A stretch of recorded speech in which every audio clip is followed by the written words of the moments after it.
Yes, guys, I hope you're good. Welcome to the Chess podcast. Today I'm with Gavin and Jersey. We're going to talk about the latest Chelsea transfer. I would like to know Gavin's thoughts about Enzo Maresca.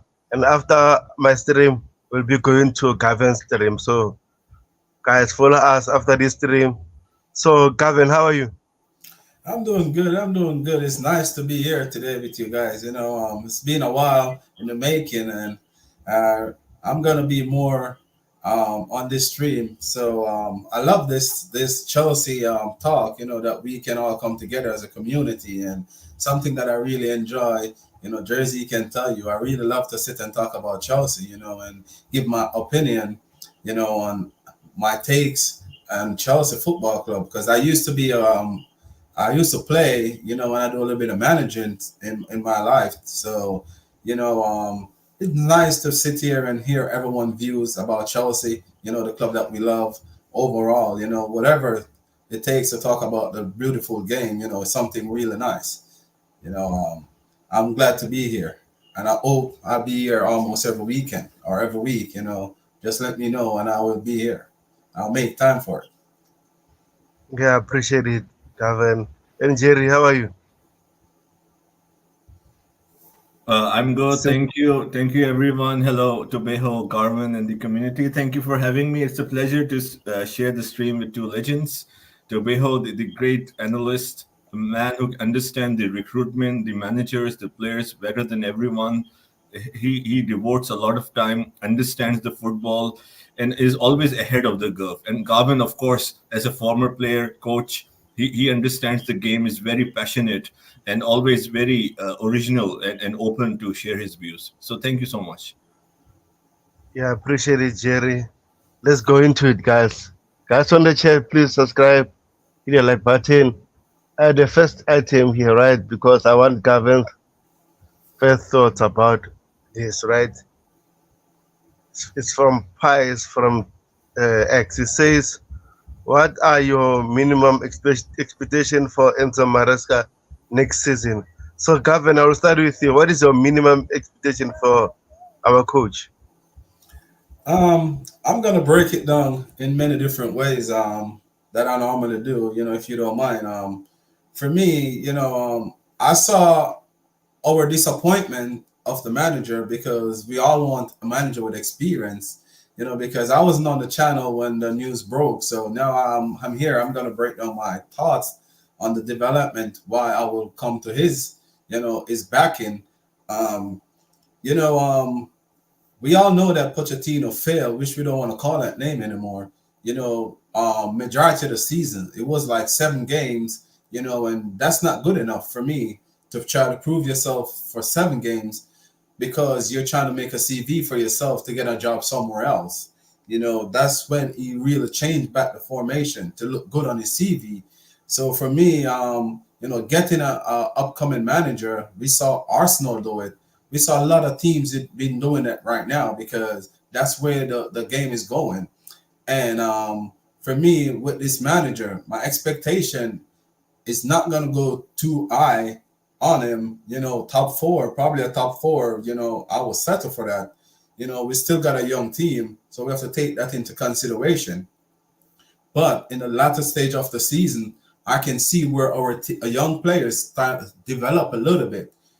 So I know that in this coming season, I'm looking better from the players. So for me, top four would be my main, focus for this manager right now is to get back into Champions League.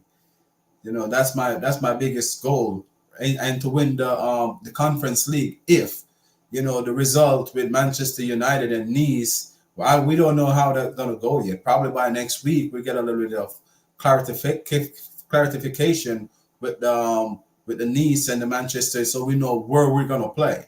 But for right now, for me, top four would be my main objective for the upcoming season. Yeah, thank you, Gavin. I agree with you. Top four should be a minimum expectation, and then winning the trophy is maximum. But overall, since we're going to the Conference League, I think we have a big possibility to win that trophy. And also, will be amazing for us to win that trophy. Hopefully, but let me mention my expectation, right? But before that, I want to read uh, CFC Dante says, "Hey guys, and I just woke up, went went to bed really early. Yeah, big up, bro. I hope you're good. And also let us know what is your expectation for the new gaffer. Hopefully, he'll be announced tomorrow. Lord So Dante, Lord Dante. Sorry, go ahead, Tobeho. I cannot resist when I see Dante. You know, a huge supporter of our community, a great analyst himself. Of course, he don't come often on the panel, but a former player, a great person, Dante. yeah, Jersey, I appreciate it. Uh, I'm gonna say my expectation before I give Jersey his chance, right? So my expectation, firstly, top four is the minimum expectation. Hopefully, we win the Carabao Cup or the FA Cup because I think our squad is so good to win those trophies. Last season, we would have won them, right? But we failed. We were so close, right? So this is my expectation also. And my other expectations is win the Conference League, right? Let me add someone. We'll be in the house. We'll be in the house. So my other expectation, right, is win the Conference League. Also, our home record is very important. I want us to win 90% of our home games. And I don't expect us to be bad at home, to lose 5-0, 4-0, 3-0 at home, right? So, Enzo Maresca, this for you. Home games are important. Also, improve our away record, right? This is my expectations. I hope you do well. Also, build a relationship with the fans. This is the important thing because Porter and Mauricio Pochettino didn't have a good relationship with the fans because the fan base never won them. So with Enzo Maresca, I hope he can fix that and then build a good relationship with the fans. And then after that, the fans will back you no matter what. So, Jerry, what is the expectations? And big up, Bobby. Hello, Sir Bobby. Thank you for coming. Hope you're doing well. Hope your health is well. Yeah, big up, guys. Big up, guys. It's good to see you streaming. Well done, Gavin. I just thought I'll try and be putting some focus on this channel. Hopefully, we can get it to grow more, and you become one of our big hitters out there, along with Chelsea Perspective and all the rest of them. So yeah, it's always a pleasure, my guys. So, my personal expectation would, of course, be a top four with a cup, but that's a personal expectation. As a fan, would always like to finish as high as possible. Of course, I mean, in a way, it should be winning the league, but it's too unrealistic, I would say, at this time. But a top four because we finished sixth. And we should not forget that although Maresca will be coaching in the league for the first time, but he will not, this team has at least played together for a year. With additional signings, we should not forget that in a way he will have a lot of new signings. For instance, let's say and let's hope if Reece James and Kunku are fit. So both these players, world class players, would be like a new signing for Chelsea, right? So he will have more animation, more assets, players to I mean on his side with more integration. So if anything, he should do well. But on the other hand, as I said, my expectation would be the top four finish and at least win a cup. But on the other hand, having said that, although as I said, he will have better players, players coming back from injury, XYZ. But again, his style of play and everything, it depends. It will all depend how quickly the team can adapt, right? For him, it will also be, as Bobby always say, to rehearse, get used to this team, get used to the Premier League. So these factors are unknown. I think no one can really analyze and say what will happen. These factors no one know. It depends on the player, I mean the manager. It depends on their communication, their training, different variables, fan support, some luck to start the season. So we don't know. So in that context, a top four, although most of us would expect, I don't know if we will finish top four or not, because how quickly the manager can adapt, how the players will behave, react, and get used to it with his possession based system, which they should, because most of them are well versed for that, and will their attributes are aligned with that. But I'm not sure that a top four is as easy or as straightforward as we might be expecting. So that's what I want to say for now. Yeah, thank you, Jersey. I appreciate it. And then we have Enduns Banigo.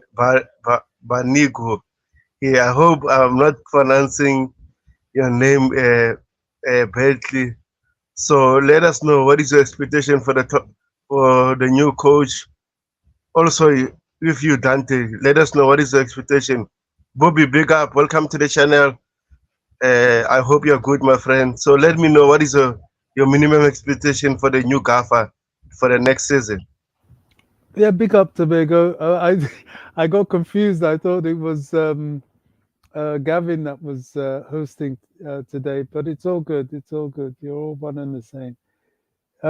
Listen, my expectations is that I really don't have expectations. This is such a new project, a new manager. The transfer market hasn't even opened, not to mention concluded. So we don't know the strength of the teams around us.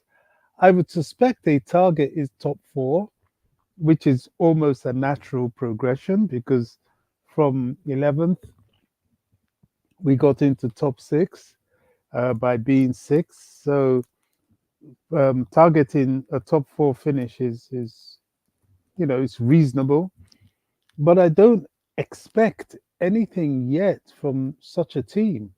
Yesterday I watched Real Madrid and Dortmund, and I saw the performances of a settled team. Now that doesn't mean to say we're that far off from that. We're not at all. We just need, as Jerry Zia said, integration within the teams, rehearsal of their movement, of learning each other even further. Yes, they've had one season, but this thing happens over a couple of years. Plus, we need to see who else is coming in um, to strengthen the squad. Sorry, I found it quite interesting that people are still talking about the age of this defender we're linked with, as if it's something new. I mean, we bought this the Sassy. I think he is 26 years old. So, or was he 25 when we bought him? So I don't think age has always been that much of an issue. It's just that we want to keep the age down and within a younger structure for obvious reasons: longevity, amortization, and reducing the wage bill. So getting this guy at the age of 26 is no particularly big deal. He's got Premier League experience. And another curious part of it is when people say, oh, Poch left because he didn't get this, he didn't get that in terms of playing staff, vis a vis, in particular, a more mature player and so on. Well, they're doing that now. So it kind of raises the question as to what he mutually agreed to part ways. I think we as fans we have to understand that Pochettino left because he wanted to leave. It's as simple as that. It's like when Sari left, people were getting upset, and I'm like, listen, you forget the point. Sari left because he wanted to go back to Italy. He made that very clear, and so we have to just move on from him. Yesterday, I was disappointed to watch how BT Sports were trying to set up Jose Mourinho to say something bad about Chelsea, which he didn't do, actually. He just said, look, he doesn't know. He's not sure what's going on. They were saying, oh, Pochettino's gone, as if Pochettino was sacked. He wasn't sacked. It was a mutual agreement, and he left. And the details of why he left is still obscure. because I can't see any reason for him to go, and I don't think there was reason for them to sack him. But they did lay down the law as to what he agreed for in the first place, and if he chose not to do it, then not to continue with it, then it's down to him, not Chelsea. So I just thought I'll get that in there. But looking at next season, yes, new beginnings always bring new hope, don't they? We have hope with this guy. I think it will be signed tomorrow. I hope so, because we need to just get it done now and over with and move on. And we wait and see and hope and pray that he's the guy. You know, he's the guy that knows how to turn these children really into a winning machine.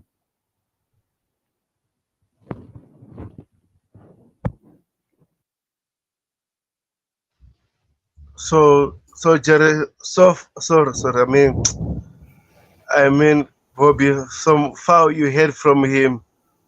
Are you excited about this new coach, or you still uh, on the low? Just wait and see what will happen. I'm still very much wait and see, but I must confess, part of me does have a bit of excitement.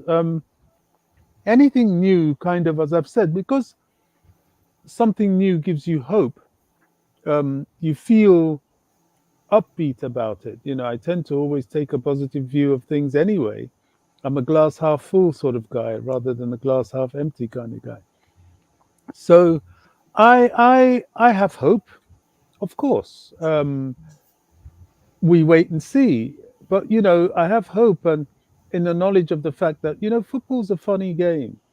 It's always the least expected, or on the surface the least suitable, that can turn around and surprise you. Well, no, not always, but sometimes. So let's wait and hope. I really, really, really, really do, in terms of that word, hope that the sporting directors has got it right with this guy. You know, it would be something historic, really.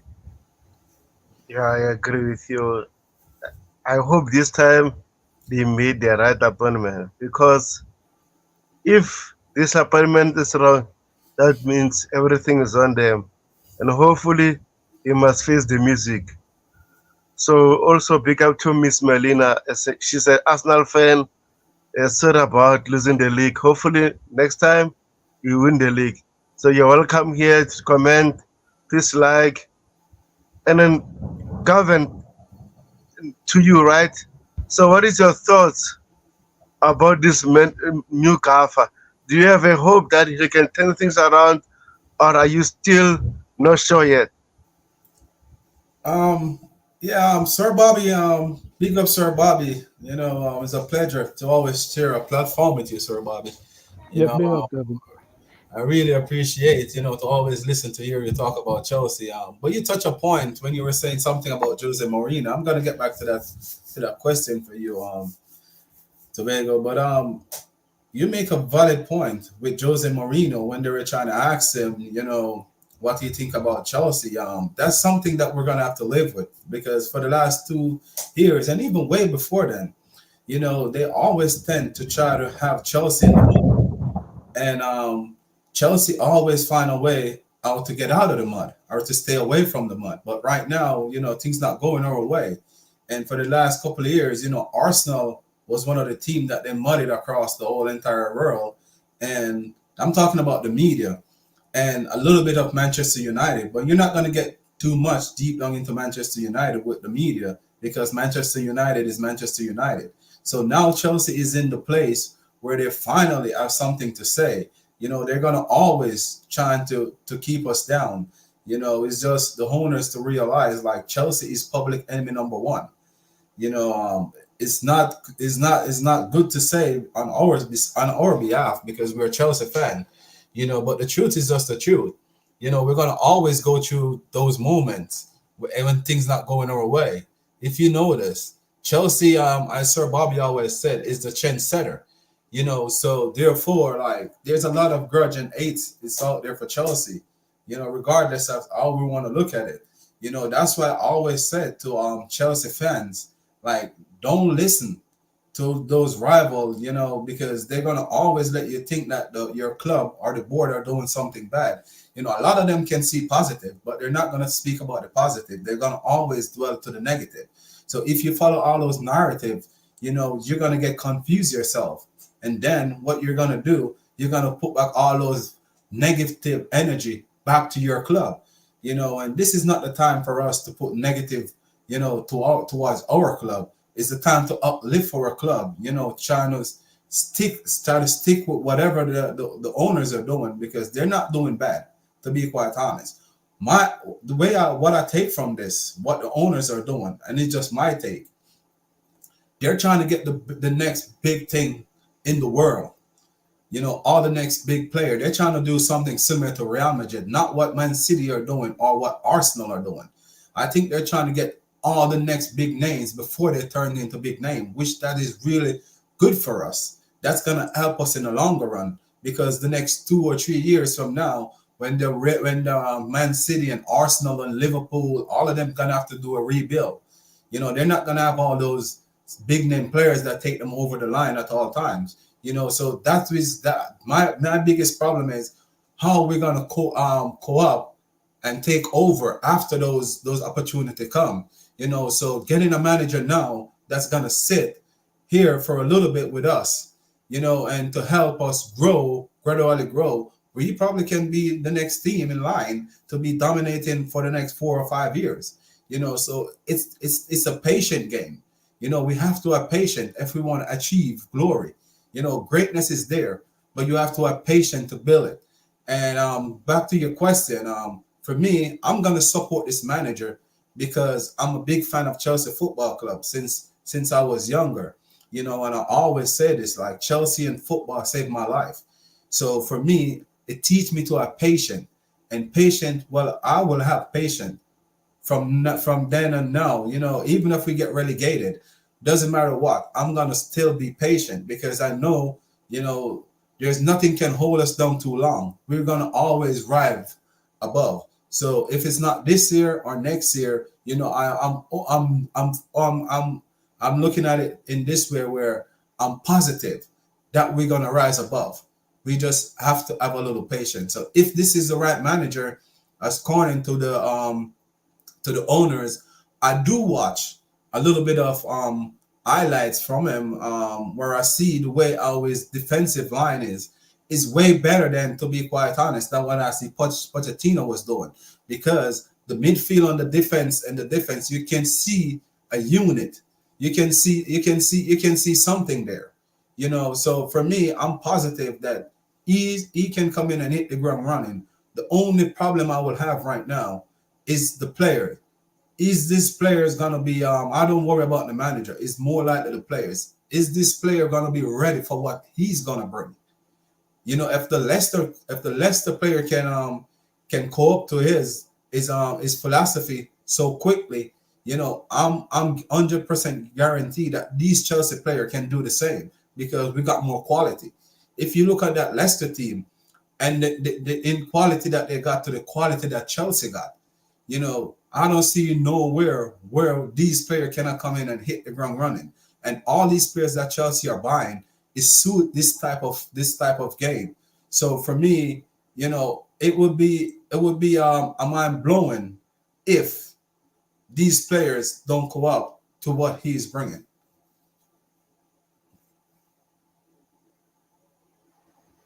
Yeah, I agree with you, Gavin. I hope the players will will adapt quickly in order for us to do well, because this time our fans are not patient. So I hope the new Gaffer's idea are implemented quickly into the players. They can adapt quickly so that we can hit the ground running. So Jerry, can you kindly read for me? Yeah, sure. Chelsea are eyeing last Belmas goalkeeper Alvaro Velas, if I pronounce his name correctly. Velas, right? Enzo Maresca wants a ball playing shot stopper between the sticks at Stamford Bridge next season as he looks to implement a possession based style of play. Yes, according to what we have analyzed, it's the position of goalkeeper is instrumental in Enzo Maresca's tactics or formation, which will go in depth tomorrow in the historic 2 hour show, never seen on YouTube, or never will be seen on YouTube before, in the future. Sorry, before, now, and in the future. So yes, I mean it makes sense. We discussed that on Chelsea perspective. I was talking to Roger also a couple of days ago. So yes, I mean we don't know because Petrovic is very young. He's doing well. He had a, you can say, turbulent end of the season, right? I think he's decent with his ball playing ability. If anything, I am, you can say, in that school of thought or in that boat, who believes that we already have two goalkeepers. They are young, they have a good potential. If you really want to have another, this is my personal take. Roger also agreed, and some people say, okay, we can go for such goalkeepers. I mean, promising. We don't need a third. What I'm trying to say, a third upcoming young promising goalkeeper. If you really want to go for a goalkeeper, and if the financials would, you can say, be feasible after your assessment, your review of after loaning, selling some players, then I believe you should go. If you really want to go for an elite, and some people, as I said before, somehow don't like the word elite. Let's put it this way: an established, proven goalkeeper who already is doing great, right? So I don't see a reason, personally, it's me, with some other analysts, to go again for another young upcoming goalkeeper when we have Sanchez, when we have Petrovic and other goalkeepers with us. So that's my take. Yeah, I appreciate it, Jerry. Guys, please hit the like button, subscribe if you're new.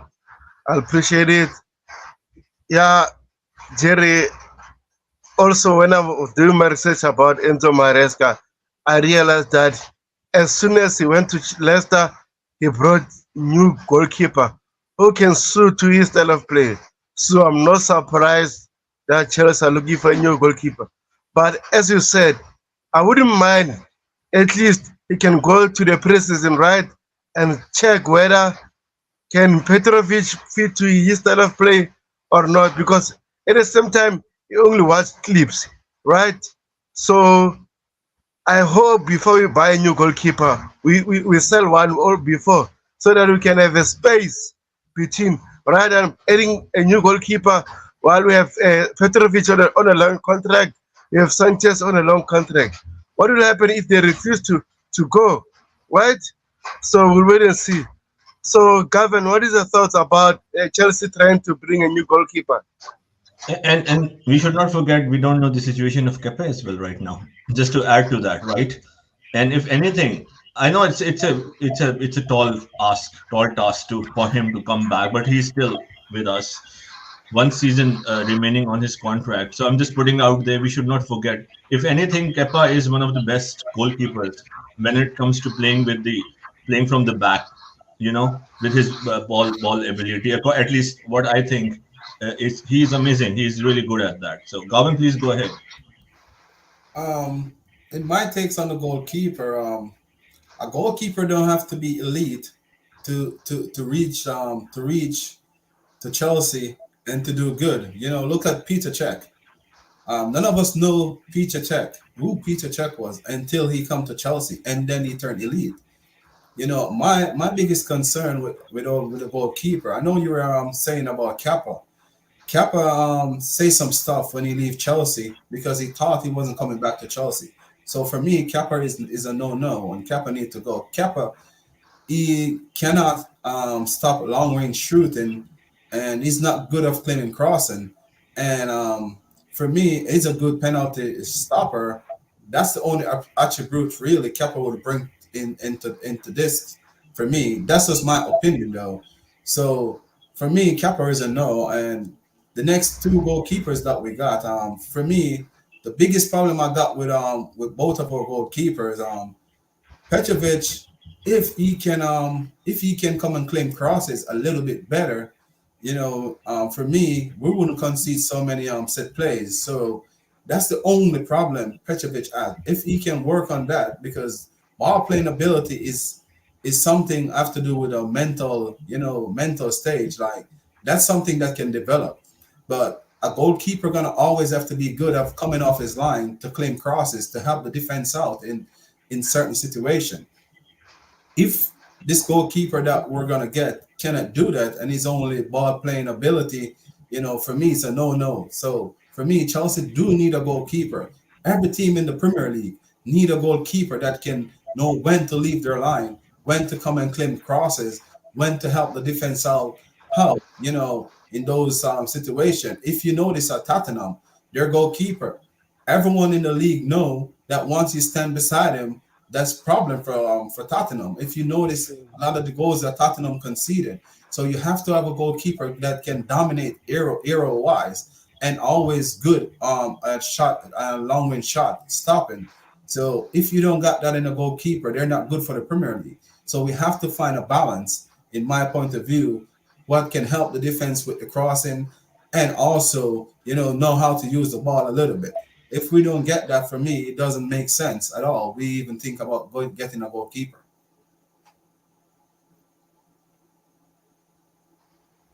Yeah, I agree with you. With the Tottenham Hotspur's goalkeeper, every time they they they come next to him before a set piece, it's a mess. He do so many errors. So I hope Chelsea knows what they are doing. Personally, as Gavin said, I think Petrovic can learn those attributes. But at the same time, if they're willing to back the Gaffer right now, they better make a space for a new goalkeeper.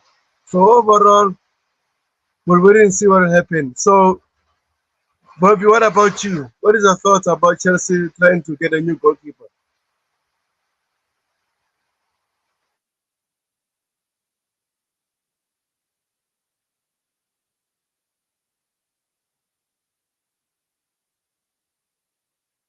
Uh, Bobby, are you Yeah. there? Oh, yeah, yeah. Yeah, please go Uh, ahead. what about the goalkeeper? Yes. Yes, sir.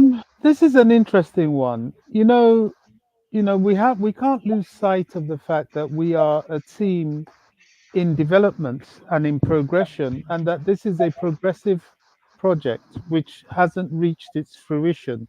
Hence, change of manager, addition of players in certain parts of the pitch. And one area that clearly needs a little bit of attention is the goalkeeping area.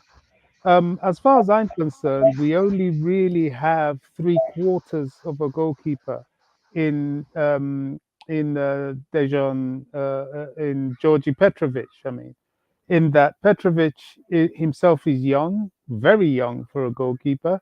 He is very much in development, but he's very good. But you have to give him his time to reach his optimum.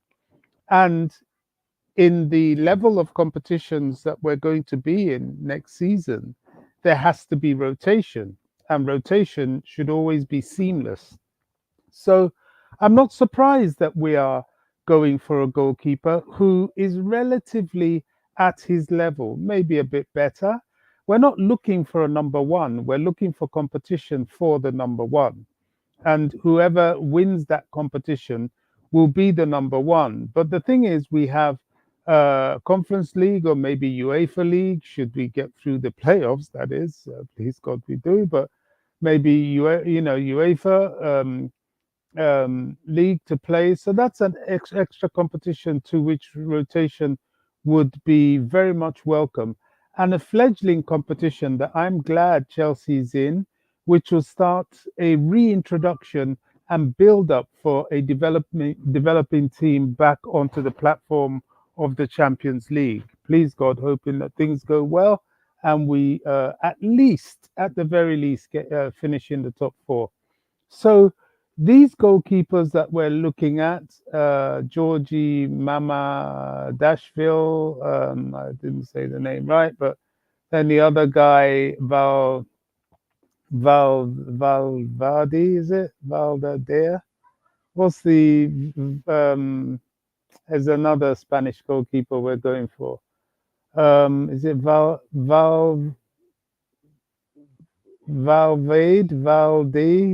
I don't know. Anyway, these guys, to me, I know nothing about them, but to me, they seem to be somewhat up and coming guys. And sometimes it's not often the goalkeeper, it doesn't have to be the goalkeepers with the big name that necessarily will work for you. One thing I do know is that tells me that goalkeepers rightly will be earmarked for transfer. Um, Definitely Kepa. We have to try and sell him, and indeed Robert Sanchez because he is not good enough. He's an error. So selling him, is that possible? Well, I don't know, but maybe the Saudis might fancy him. He might fancy going there. I have no idea, but all I know is we need a solid rotational one and two. And I think that's what this is about, trying to get somebody who will seamlessly rotate with Petrovic or vice versa. And of course, may have the added advantage of being good with the ball at his feet. Now, people often say, oh, Sanchez is good with the ball at his feet. Well, I'll say yes and no because I've never had a greater amount of palpitations than I have when Sanchez has got the ball at his feet, and I'm fearing him passing to the opposition, as he's done not once, not twice, several times in a game. Twice have cost us goals, and the rest of the times he's had to be bailed out by defensive actions. So he's not good enough. We need a one and two. There's a little bit of surgery going on with the goalkeeping area. So I'm not against us targeting a sensible purchase for that. Yeah, thank you, Bobby. Appreciate it. And on the chat, we have Rich Money Makers. This says big up all the legends on the panel, and especially Bobby, the legend, right? And we have Rich money makers. Pick up, bro. and and then we have another news from him, right? It's always news. That's why I appreciate him. Says from my contact, we might keep Konagalaga because they are concerned about Romelu Lavia. And I agree with him. Besides the concern of Romelu Lavia, Konagalaga has been one of our impressive player under Mauricio Pochettino. Is improved, right? So I expect the club to give him a contract, but again, we are not in the part. You can't say it as fans. Hopefully, they make the correct decision. This is what I can say to them. So, Jerry, please kindly read the following item and then you'll be the first person addressing this news. Go on, my friend. Um, you put me in a difficult spot. So, according to what's that? You are according to a. It's very difficult. I think a South American name. I apologize for that. So, according to it's a journalist or some source. Chelsea will not release Enzo Fernandez for the Olympic Games.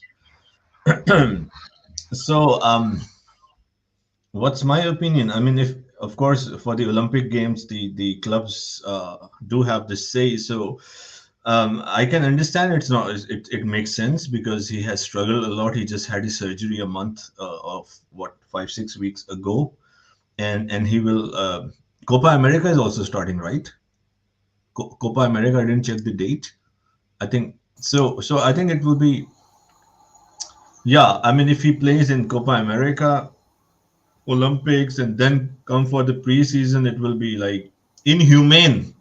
It will be inhumane, right, Bobby? Inhumane. So, yeah, I will agree with that. It's not mean. It's not being like we care only for us. I think if we understand in a broader sense, it's caring for the player. It's not that Chelsea are only thinking about themselves if they don't want him to participate. As I already explained, surgery, struggle a lot, have Copa America, then preseason immediately. So it's if anything, it's good for the player. It's for his welfare, and for him to recover. So yeah, that's my take on this. Gavin, Yes, sir. For me, Copa America is a very physical and brutal tournament. It's something that I've been watching for years. And it's not going to be easy, especially if it's playing in the United States. Here, the United States is huge, and just to fly from where I'm at to California is probably like a 12 hour flight. That to show you, like, if he really come and play in the Copa America and have to be doing all these extra, traveling, flying across, why would you let him go to the Olympics? So I don't think this would be a very good idea to let him go to the Olympic after, the Copa America. So for me, like, Enzo is coming off a massive injury. I know he want to represent his country, but I would let him pick his battle. It's either the Copa America or the Olympic. But, it won't be good for Chelsea if you let him do both, because the Olympic, the games go really quick and fast. In the Olympic, just like all you see the relays and the 100 meter, you can have a game in like 2 days after being right behind each other. So for me, it's not a wise idea, to let him go. But what can we say? Chelsea maybe release him, because of saying they're trying to are probably in his contract, because we never can tell, because we signed him after the World Cup. So probably in his contract he can put if his national team call, they can release him. I don't know what kind of agreement they got. So I guess we just have to sit and wait and see what's going to happen. But for me though, I don't think it is wise for him to go to the Olympic. yeah, I agree with you. Personally, I have the same feeling. Yeah, Enzo Fernandez already had a surgery, so it's advisable for him to play the Copa America also, or first, which is, as I said, physical, right? And for me personally, I hope he doesn't get another injury during the tournament. And then to go to the Olympics and come to Chelsea. And while we have so many games to play, remember the new format of Europe, right? I think we have 5 teams in the group right now. So that means we're going to play 8 group games, and the Premier League, the Carabao Cup, the FA Cup. So it might be difficult for him to be fit and ready. So I know he might be mad, he might not like this idea, but at the end of the day, Chelsea Football Club are the one who paying his bills, and then they have a right to tell him or ask him, bro, you can't play every tournament. I know you want to represent the country, but you can't play every tournament. So before I go to Bobby, I would like to read uh, Rich Moneymaker's comment. It says, "We have piece of Newcastle take talking. I mean, taking their two son, and this player is very good defender and very good long passer. I agree with you. But at the end of the day, this is business, right? Act quick to get your target. And then, unfortunately, Chelsea were quick and we got our man. Hopefully, he passed the medical test. I think it's Tuesday, and we sign him on free, right? So, Jerry, you'll share the to Dusan Adebayoyo news soon, right? So, guys on the chat, please hit the like button, subscribe to the channel. Bobby, what is your thoughts about Can I say Enzo? something on Enzo real quick before you go to Sir Bobby, please? Um, No problem. um, and if you do go to the Olympic, this will be a great opportunity for Andre Santos if he's not going to the Olympic, because trust me, I don't know if you guys really watch that kid. That kid is baller. He is a baller. So that's just my take on it too. So Enzo have to be careful with that situation in my point of view. Yeah, Bobby,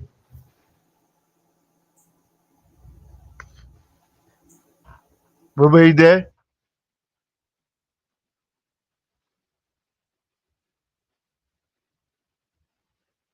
Gavin, can you hear me? Yeah, it seems like we lost Bobby. I don't know what happened. So, Jerry, did you share the news about Yeah, I'm Manchester? sharing the one. I'm sharing with the ones pending in the queue. So you, this was the next one in the queue. So you can probably put this up. Okay. Our favorite, Enzo.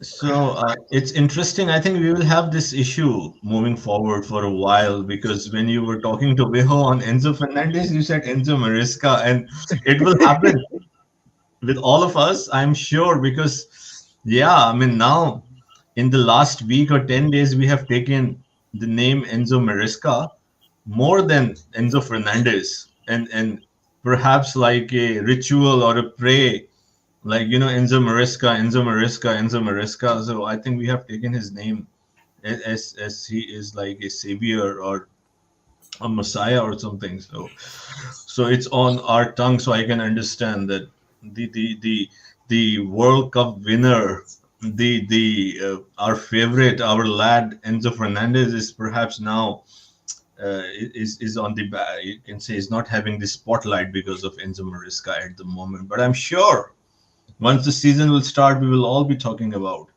Enzo Fernandez is and not Enzo Maresca. So yeah, I tried to stir something I wanted to say, but I have said it indirectly. People can understand what I'm saying. Okay, so I read Enzo Maresca is known to push his players hard. Nothing different than Pochettino, I would say. If that's true, he is thought to want his players to know exactly why certain elements of training and preparation are carried out. So they are aware in advance of the benefits. We'll talk about that tomorrow in detail. As I said, 65% I'm sold, but 35% I have question marks. But it is what it is, and of course, when he was announced, it never came to my mind that I will not support him. How can this ever come to my mind? But it's a question mark that how successful we will be moving forward. But of course, there are a lot of reasons that we can be successful under Enzo Maresca and maybe win a Premier League or a Champions League inside 3 years. So, anything you would like to add to Beho on this tweet? Yeah, like you said, Jerry, we'll wait until the preseason or during the preseason, just to have an idea what is Enzo Maresca all about, right? But what I saw some clips from Leicester City's YouTube channel, so that, that doesn't add a lot. But I saw him as a hands-on coach who like to train the players himself rather than giving his assistant instructions, tell them what to do, right? So we'll wait and see what will happen. So before I go to Gavin, right, we have another update from Rich Money Makers, our best journalist, right? The guy who have the source inside the Stamford Bridge. It says they are concerned of these players, right? Ben Chilwell, Ian Martin, Axel Disasi, you won't like you won't like this okay. Petrovic, Sanchez might be sold. You didn't hear from me. So Rich money makers sources are amazing. I have to say that every live stream, and I mean it in a very good way, that he gives us a lot of updates, which I love. I honestly love, and yeah, he do his research well, and he also with his sources or his you can say connections or his you can say what he understand give us a lot of update. So thank you, Rich money makers. I need some sugar right now. Can you Yeah, okay, help no, me, Rich money makers? as I okay, told no, you, with Rich Moneymaker, he called the deserved one down the middle on my show for what weeks. He was keep on saying that it's not gonna happen. When he was given reason why, and I was the way how the press was putting everything out for me. I believe that it would be deserving, and he keep on saying no, and he was 100% correct. So sometimes if you check it out, Rich Moneymaker sources. I don't know where you get your sources, but continue to get the information. Yeah, I agree with you, Gavin. He also said it on my channel. He said that the Zabin came to Chelsea because some other board members are concerned about his defensive structure, right? So at the end of the day, I think no matter what we do, must read carefully what rich money makers is saying, and hopefully when he comes out from the media, we give him his flowers, right? So, Jerry, do you need more sugar?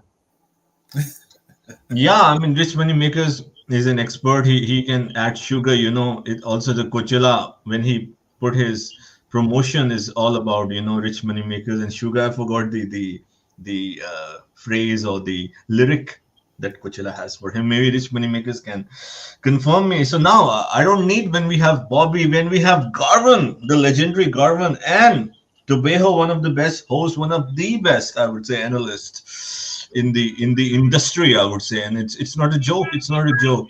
It doesn't mean that if you don't have the numbers right now, people might think someone has a 200,000 K, they are best. Someone has 2K, they are not the best. No, numbers are subjective, and we'll get there. But Tobejo is an amazing talent, so the next tweet, okay. our favorite guy, our beloved Lukaku, Sir Lukaku. Maybe we should give him an OBE, right? chelsea ex- Chelsea expect the 38 million pounds clause paid for Romeo Lukaku. Okay, so yeah, Garvin, we have been talking on Lukaku for ages. So, do you think it will finally we'll get our beloved guy who we thought will be the best striker ever to finally get a release clause for him and get this settled once and for all? Yeah, I think honestly, I think the time is now. I think he's really gonna get his move now. If it's not the Sardi, I think it will be Napoli because his father is going to Napoli, and don't be surprised if Napoli pull one out of the bag and get him because Usherman gonna leave. You know, to where we don't know. Hope not is not Chelsea at this moment. I got my reason why. But Lukaku will finally get his move, to wherever you want to go this summer because he proved that he is an elite goal scorer. You know, big up Ty, big up Ty. Yeah, so yeah, he's gonna get his move. So for us, it's just a matter of time. That's a $35 million or $38 million in the bag. So that's good for us. That we finally gonna get. I will look at it as 65 million lost, if you see what I mean. Yeah, I Yeah, agree but with I understand you said it's a loss, but for me, it's a gain because once we get him off the book, the wages, is a massive gain. I wouldn't even think about the loss because it was from the regime, the first regime, But now, it's really good to really get him off the book. That's the main thing, is to get him off the book. So I will do anything to get him off the book this summer. To be quite honest. Yeah, I agree Tobeho, with Tobeho, yes, yeah, please go ahead. Please go ahead. yeah, I agree with Gavin. I think we should get rid of this guy at our club, and then personally, I don't think Victor Osimhen might leave Roma because remember his release clause is 130, right, million as for now, And, right? and Sir Antonio Conte also there, right? Yes, and beside that, right? I think also most clubs are not willing to buy to pay that release clause unless it's PSG at the moment. So I'm looking at PSG only, and PSG at the moment want the winger. I forgot his name. I don't want to butcher his name.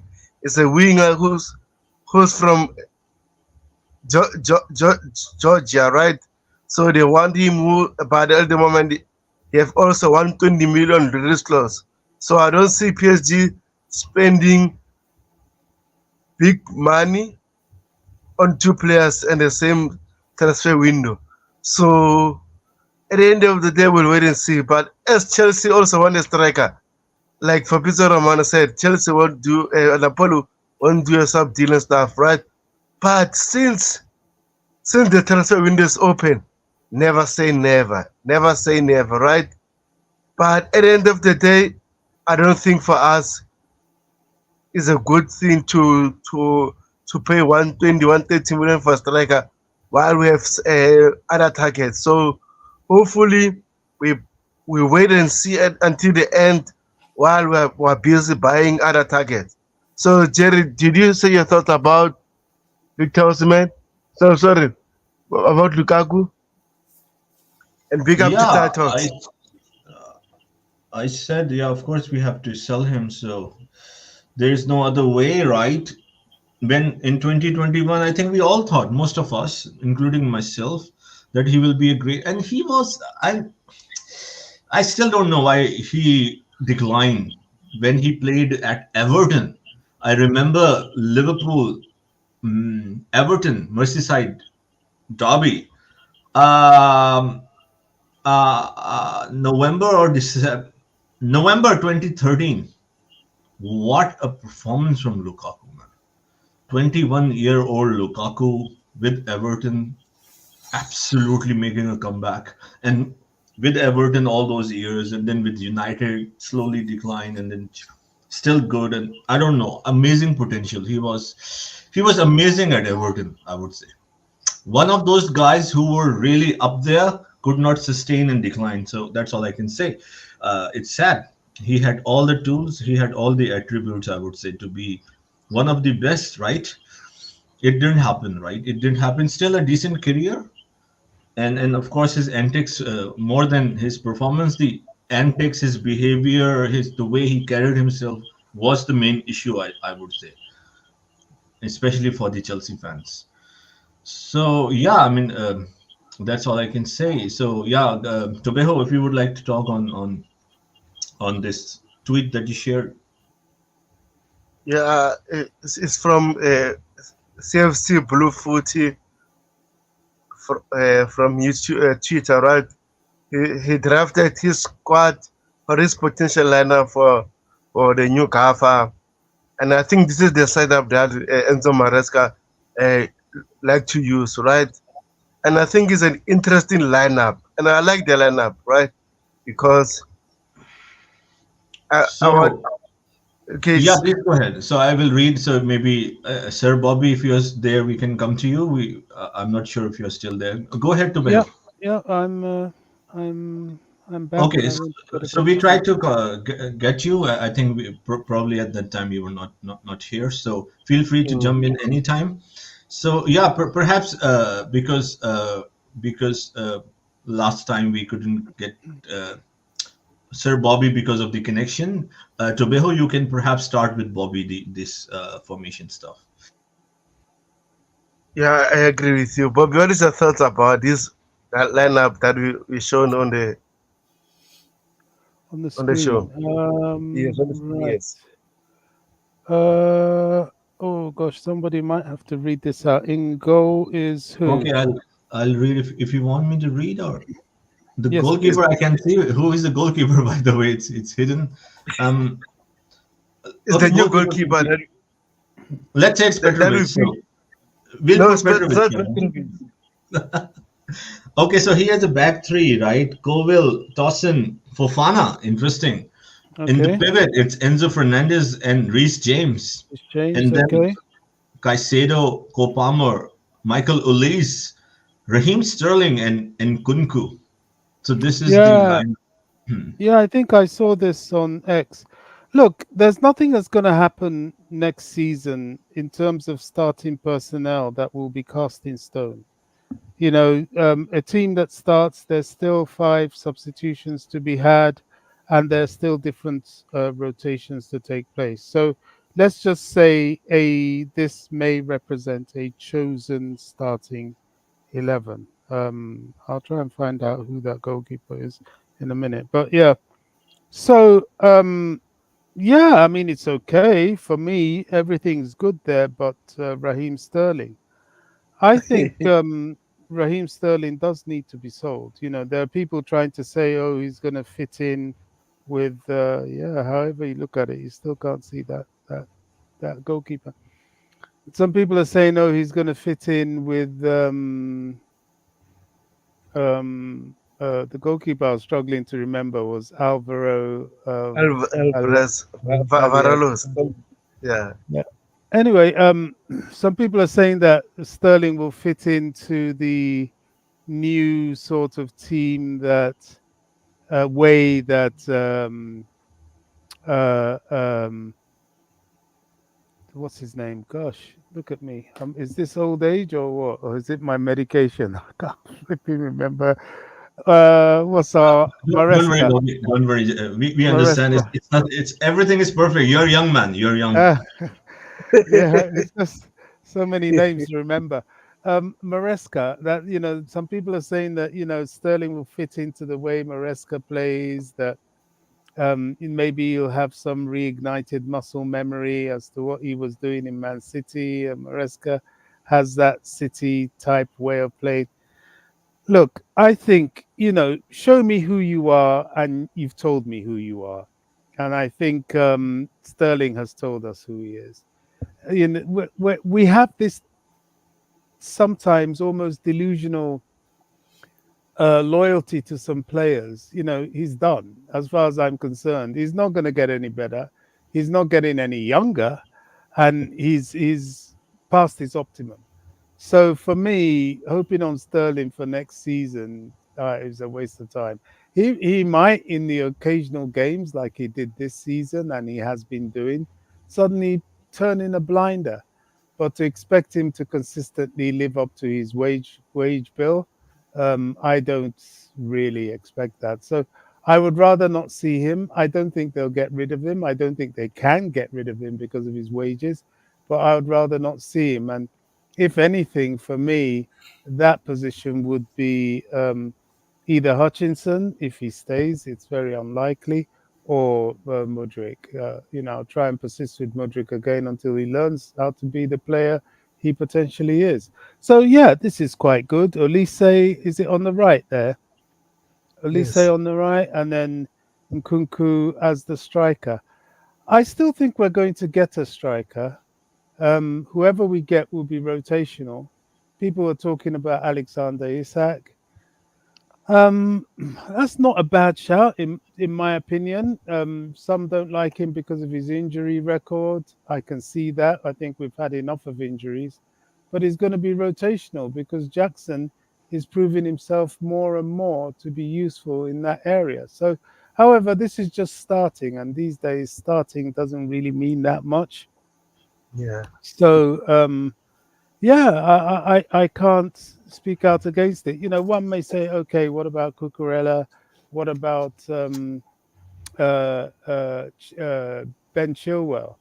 Of those two, I think the person most at risk will be Cucurella, will be Chilwell, because Cucurella now being showing that he can move into midfield is going to be extremely useful. He has this destroying way of playing as a destroyer. Um, he's left-sided, which can be needed. It could be good to have him rotating, either as a left wing back or a left back, or inversion into the midfield. That formation is clearly going to be one of many that are open to Maresca. It's not going to be his sole formation. Now, if the suggestion is that it will be his sort of favored formation, maybe we have to wait and see. I think preseason will give us a bit of an insight into what he's about. But remember, preseason is where he will be learning the players, and the players will be learning him going into the season. And it's not really until about October that you really start to see what his impact on the team is all about. This is provided we don't have any more stupid injuries. So yeah, I can go with that. With I would assume for now Petrovic in goal. I don't think his position will be threatened. I don't think uh, oh gosh, Maresca will just suddenly come in and upset his goalkeepers like that. He's not going to do that. He'll keep them in the positions they're at, and it's up to them to keep those positions. And any mistake you change, especially if a new guy comes in. But yeah, that's not too bad a formation, and I can see at some point somewhere in the season that will happen. Another sort of little question mark I've got is yes, in the flat back three with Colwell left sided, yes. With a pivot two, it seems empty. There's a lot of space in between the left sided attacker and the left sided defender, and it'll leave the pivot with a lot of work to do to cover for that. Um, now, Enzo, we know, can be challenged in that way. Reece James is good, but I can see him being overworked if he's left to pivot with Enzo. So, as attractive as the formation looks at first glance, there are still quite a few flaws in that, and I wouldn't go with that personally. I'll go with something um, more balanced defensively, and a man like Maresca, I'm sure he will because he builds from the back. So I don't expect to see this with him, especially in the midfield. It's too porous.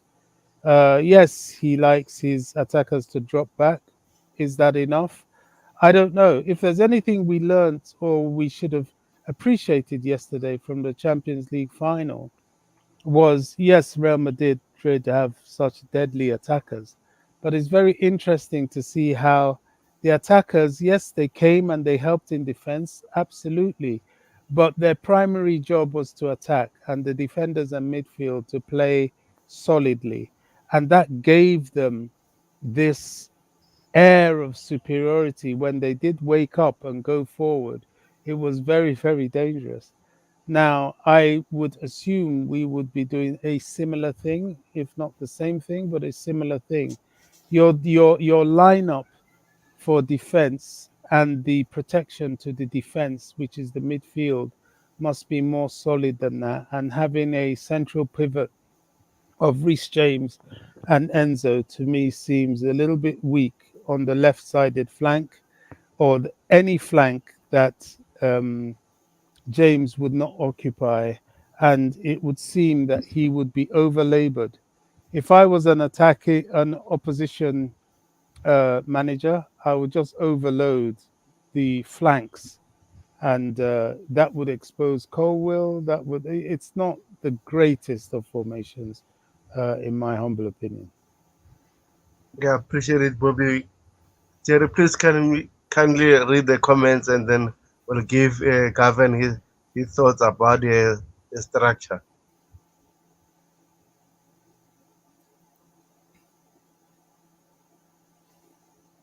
When you're done, I want to answer Miss Malina about Osimhen and Gyökeres. That's an interesting question. Maybe. Absolutely, please go ahead. What now or? No, no, you can answer now. Miss Melina asked why we don't have these strikers in the predicted lineup that we shared. So, Bobby, please go ahead and answer. This is really an interesting one. At the moment, we've learned that Gyökeres is injured. I don't know what type of injury that is, but it's kind of put him slightly on the back burner in terms of the transfer. However, it's a long summer and things do change in the summer, so we don't know where that is. I think Napoli have priced Osimhen out of the market. Apart from at the moment, apart from PSG, I can't really see anybody else. Just as Gavin said, or was it Tobago has pointed out, I can't really see anybody else being so reckless as to throw 113 million at a player now, in view of all the regulations stepping in this very summer. Doesn't make any sense. And their greed has made them rather short-sighted. Last summer is not a barometer to measure anything. Yes, Chelsea paid 115 for Caicedo and 106 in the January for Enzo. Yeah, that was then, but this is now. And I'm very much in support of the club's position on this. I just think it's ridiculous. It's greedy. We're not desperate. Yes, we need a striker, but if Nkunku is injury free, we could limp along until the right man comes along. So that's why Osimhen is a question mark. Nobody's looking at him at the moment. Now, I'm not saying that may not change. Somebody might suddenly blindside when the transfer window opens and drop the 113 million for him. It's quite possible, but I hope not. I hope at the moment people start to arrest this market. This is an opportunity. And people are saying, oh, PSG, they have all this wages from Mbappe to spend. No, if I'm PSG, I would be thankful for being alleviated of that financial pressure. And it doesn't really mean to say that you're going to go back to it because they know they are in breach of regulation and always have been. It's just they are a political entity and know how to keep the regulators in FIFA and Europa at bay. But how long will that last? Who knows? Even there is having some new regulations coming in terms of the FIFA Europa's application to FFP. So they would rather stay as close to the green as possible. So I don't think they'll be rushing to spend copious sums of money on fee and wages on Victor Osimhen, who, frankly, last season, yes, you can say Napoli as a whole didn't do well, but his return was 14 goals, I believe, which isn't great. He's not exactly ripping up trees. And what is he? 25? I don't know. If he had scored maybe 20, 30 goals a game, then you could start saying this is a prolific goal scorer. But I don't know. I'm glad we're not rushing into this one at all. And until Napoli or anyone can come up with something that we can get some benefit from, I'll stay away from that deal entirely. There are other options. And I can echo something on that. Something on that. I'm sorry, I can echo that and something on that, Sir Bobby. Miss Milena, if you look into it too, for your question, wonderful question. The wages that he's gonna demand is something that Chelsea's trying to switch away from, and that gonna come with like a 300 or 350 a week. Something crazy, even more that what Ryan Sterling is on, probably even more than that. And that's not gonna be us building something to really break it. So it's gonna be difficult to bring that player in. Not even about the About price. the price. Yes. Yes. So not even just Even just about I'm hearing a echo. Yeah, so it's not about only the price tag. It's gonna be about the wages too, and that's gonna break our wage budget. Where we're trying to move from, because we're trying to get rid of all these big wage player. Your Rhyme Sterling, your Ziyech, your Lukaku. So why would we try to go down that road again when you're trying to move away from it? So bringing a Usherman will not only hurt us, it's gonna hurt us financially too. Not only about the fee that we're gonna pay for him, which is crazy. He signed that new deal. He's the one that put himself in that situation. The next guy, Gilchrist, I don't know too much Very true. about him. Very true. I'm saying very true, Gavin, about Osimhen. Very true. Yeah, so we don't know too much about him, but he's a prolific goal scorer. And for me, for this upcoming season, I think Nicholas Jackson he improved in the latter stage of the season better than how he started the season. So I think he is small, is slightly adapting to the Premier League. So right now, for me, that guy that Arsenal is trying to get in, that we're scouting for almost 2 years, would be a better fit with Nicholas Jackson, in my point of view. That's what we need right now at this point in time. Because honestly, next season I'm looking for Jackson to be banging at least a 20 goal in the Premier League by itself. Because he showed the absolute. He can driver. You know, he can he can hold the play up. He's a defender nightmare. The only problem he got is his finishing. And if he can work on his finishing, we definitely have a striker on our end. So I will bring in that other striker, Benjamin Sesko, to help him during the season. So for me, I think we should move away from your Victor Osimhen. I don't think that would be the right move right now for Chelsea Football Club, especially where we want to go and the manager that we're bringing. We're not building to go challenge for the league in this upcoming season. We're trying to build somewhere to get there, and I don't think Victor Osimhen would be the man to help us to get there. It's gonna be like a Lukaku in my point of view. If we try to sell him off, how we're gonna be able to sell him? We got problem to try to get rid of Lukaku for the last 2 seasons. We don't want to go back in that situation where we're gonna be losing on players because we can't afford to lose anymore. Because right now we don't got a hotel to sell again. We don't got the training ground to sell again. So we have to try to financially stable ourselves right now before we can think about a Victor Osimhen. Yeah, I appreciate it, Gavin. Let me read some other comments and then we'll address the following item on the screen. And then TED Talk says, Chelsea session, he says, I don't think the predicted structure is what we will see from Enzo, to be honest. Right? And also, Rich Moneymakers, our finest journalist here, says, Ian Marcin will be sold. And Agreed. now, Agreed. yes, and then he shared the funny one. He says, Rich James will will will will he will know it 3 games. So I don't understand what he say. Maybe say he will play 3 games. Please uh, write that again.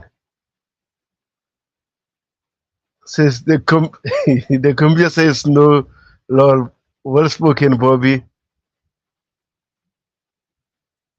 Here's from Dante. Says teams that need that one player to put them over the top, like on Arsenal, maybe can. Okay. Let me read the other one. Says from Dante also says we are moving away from those wages for now as per plan. But when the team is ready in 2 or 3 seasons, we will then go for superstar and be in a position to pay the high wages. I agree with you, right? Ah, Thai talks. Come on, says yes, Deborah, I took your catchphrase. To be honest, it sounds better when I say. So Gavin, do you kindly read for me the what I shared on the screen? Oh, the one. Sorry, go ahead.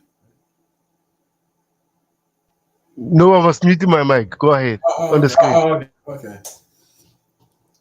Jersey. What is it? Chelsea still ready to appoint Olise. They are involved this story with Manchester United for next week. We will return to it. Um, for me, this is a sticky one because we trying to sign him last season, right? Where full of Crystal Palace decided we're going to take us to court for this player, and this player seems like he want to come back to Chelsea because he was in our academy A lot of people are saying this week, since Manchester United have linked with him, saying that he is a Manchester United fan. I don't know how true it is, but I know him and his brother grow up in the Chelsea academy, and it's a sticky one. If we get this player, it would be an upgrade in my point of view on Noni Madueke because he's a better finisher. Noni Madueke is a more type of dribbler player that can take you on one-on-one. Olise can do the same thing, but Olise end product is a little bit better than Noni Madueke. So that would be an upgrade, in my point of view. Oh, it will be a good signing if we can get him, because the likes of Raheem Sterling, I know we're not talking about Raheem Sterling, but it's time for Raheem Sterling to move on. To be quite honest, Modric haven't showed us how much he can do as yet.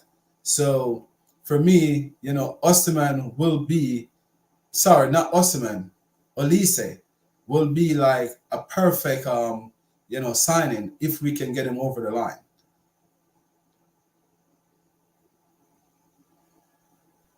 I agree with you. And Bobby, what about you? Do you think can we sign Olise and Somerville?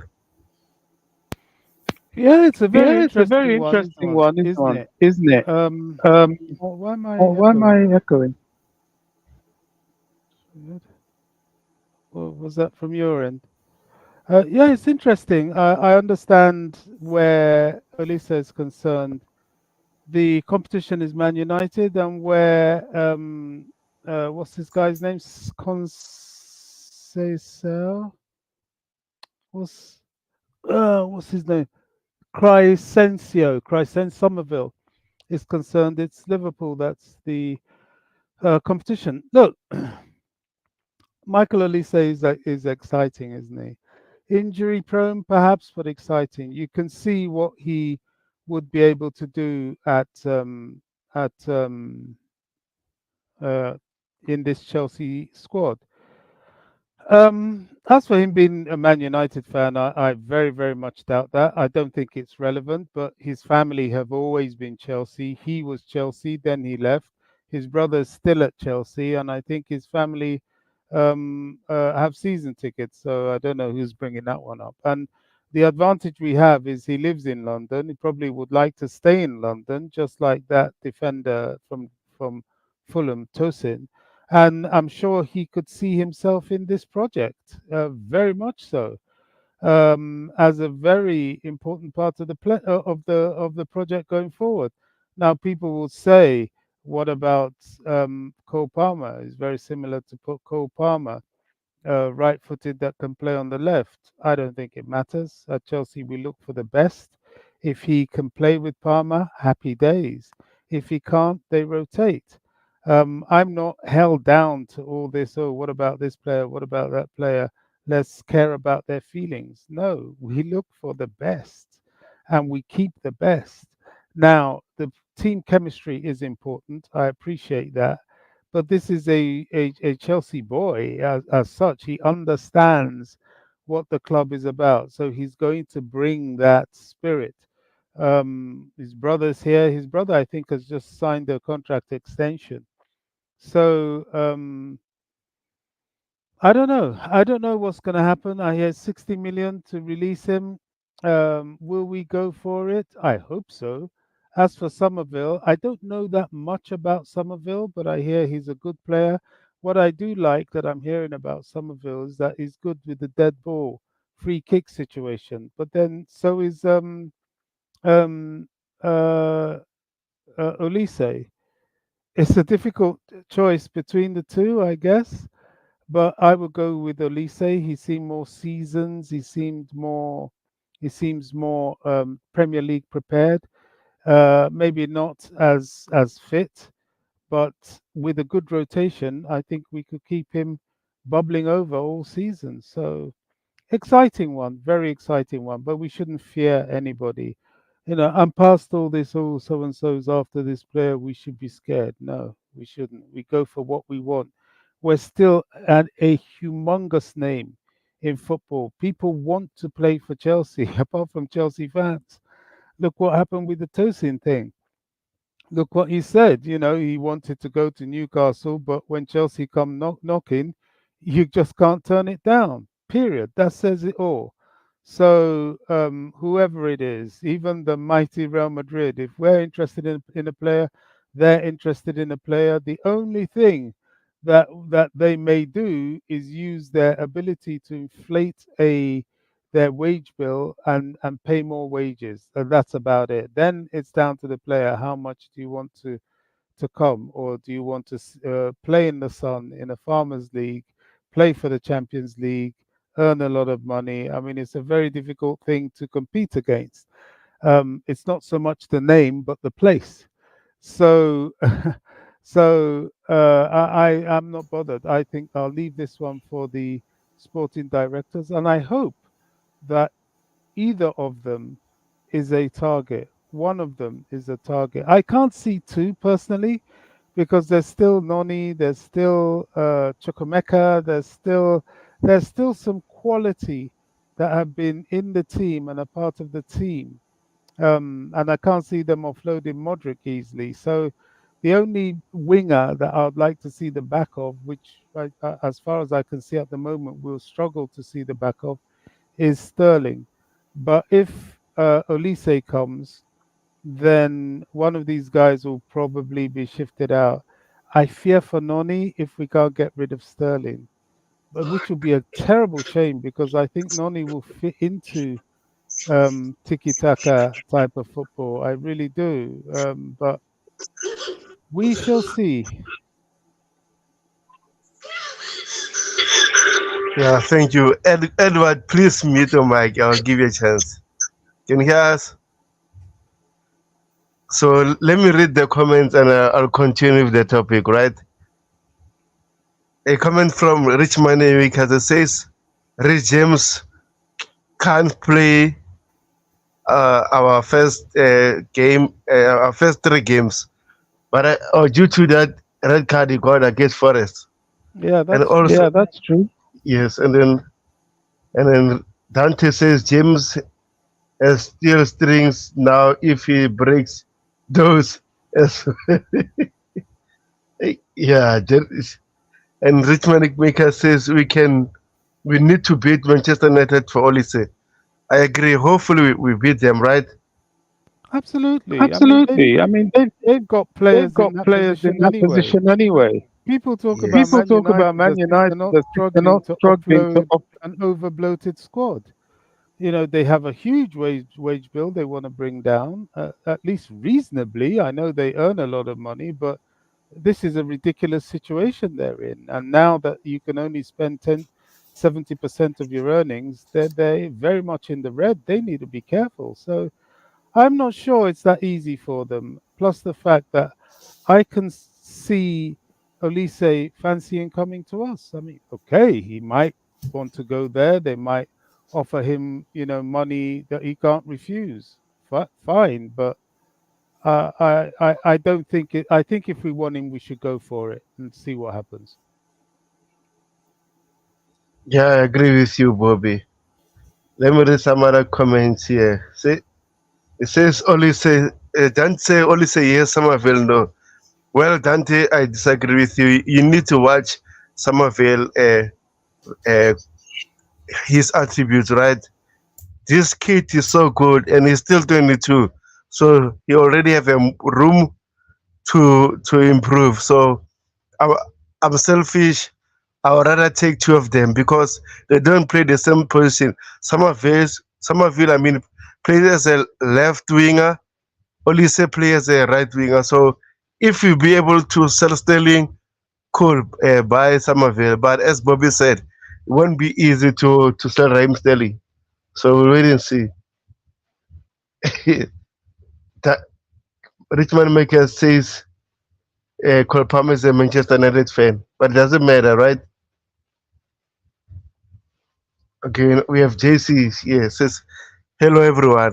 So big up JC, my friend. I hope you're good. So Edward, are you there?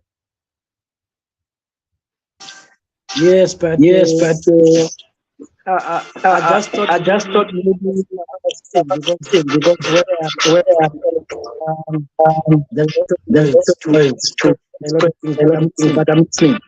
Okay, no problem. But you can watch on YouTube. It's fine.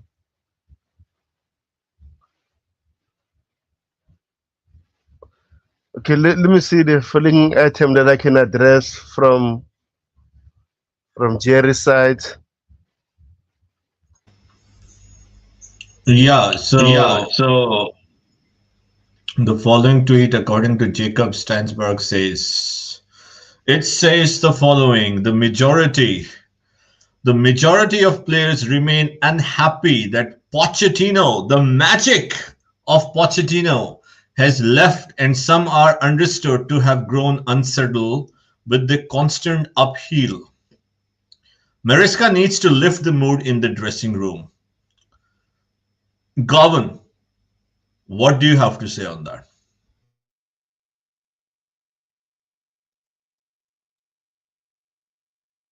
I don't know what happened to Gavin, but Legend Govan, are legend you there? Gordon.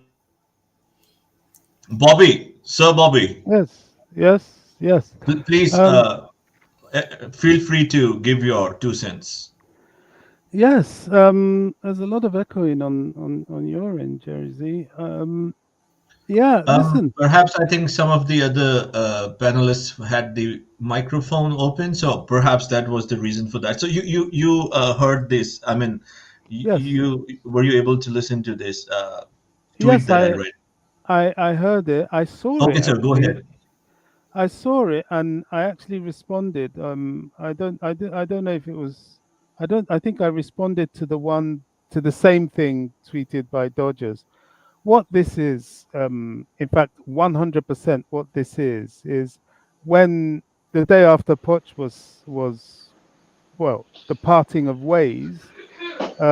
Somebody came out with this, so that the players were unhappy. I could accept it a bit then because a lot of them grew fond of him. They got close to him, and they were wondering, well, why? We've made top six, we're showing improvement, and our injuries are coming back. And there were a couple. Sorry, there were a couple of posts on Instagram, I believe, wishing him well and so on and so forth. But this is typically what happens. When there's not much news, some people wait for 3 weeks later and retweet the same thing. It's nonsense.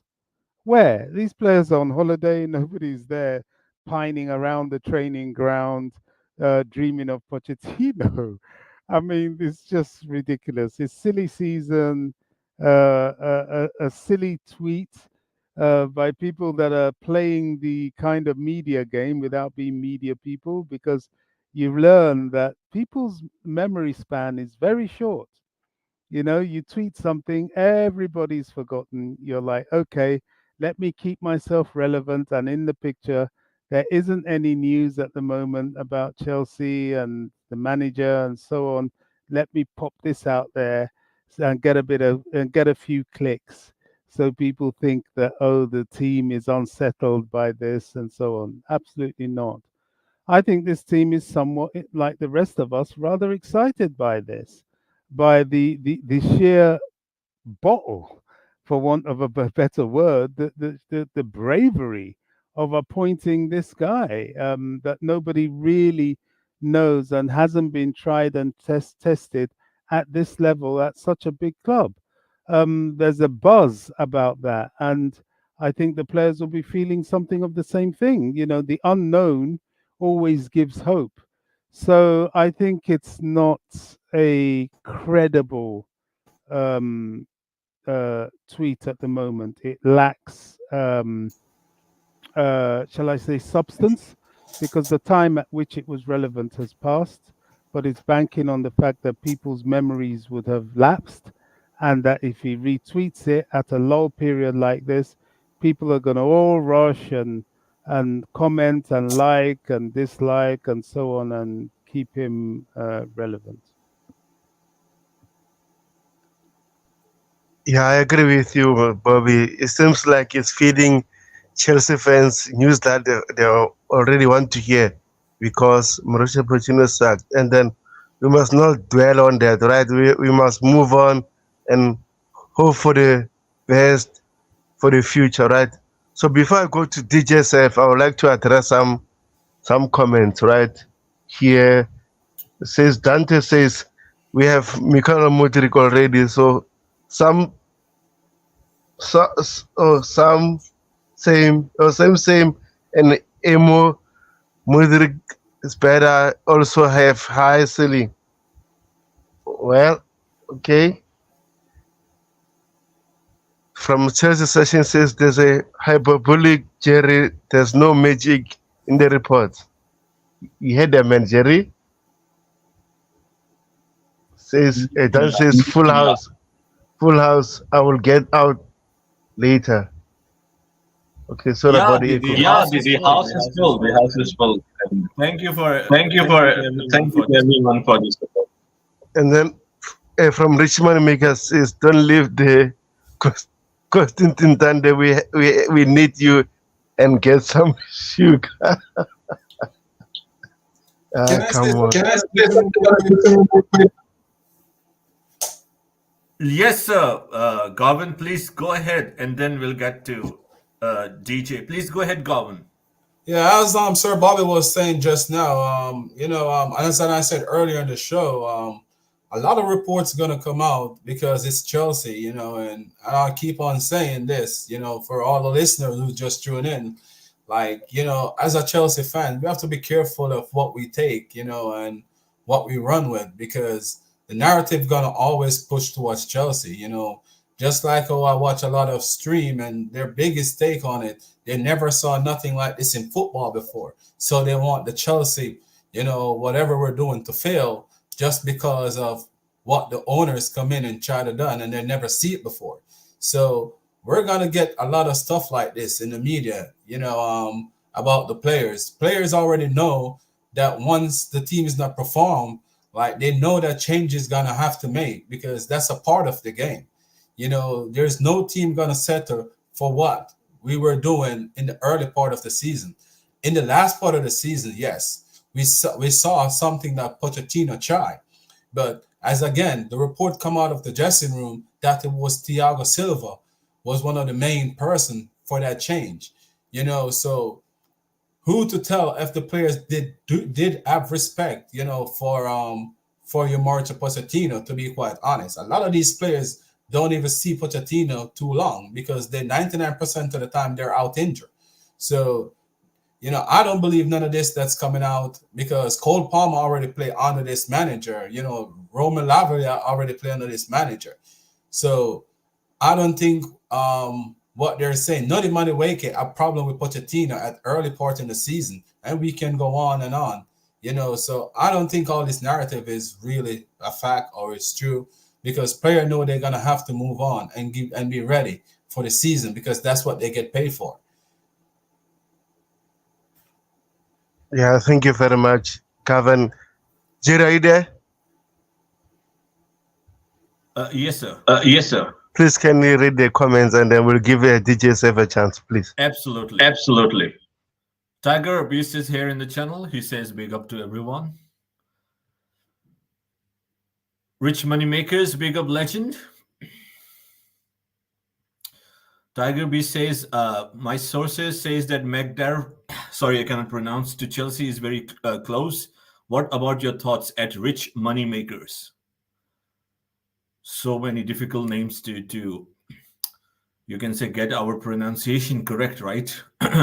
Rich Moneymaker says the past is in the past and look forward to the future. Tiger, they are having a private conversation right there.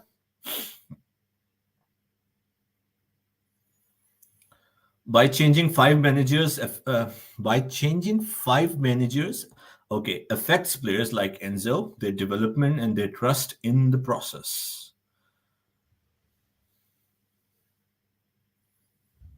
Thank you, Jerry. Let's give DJ Sef a chance.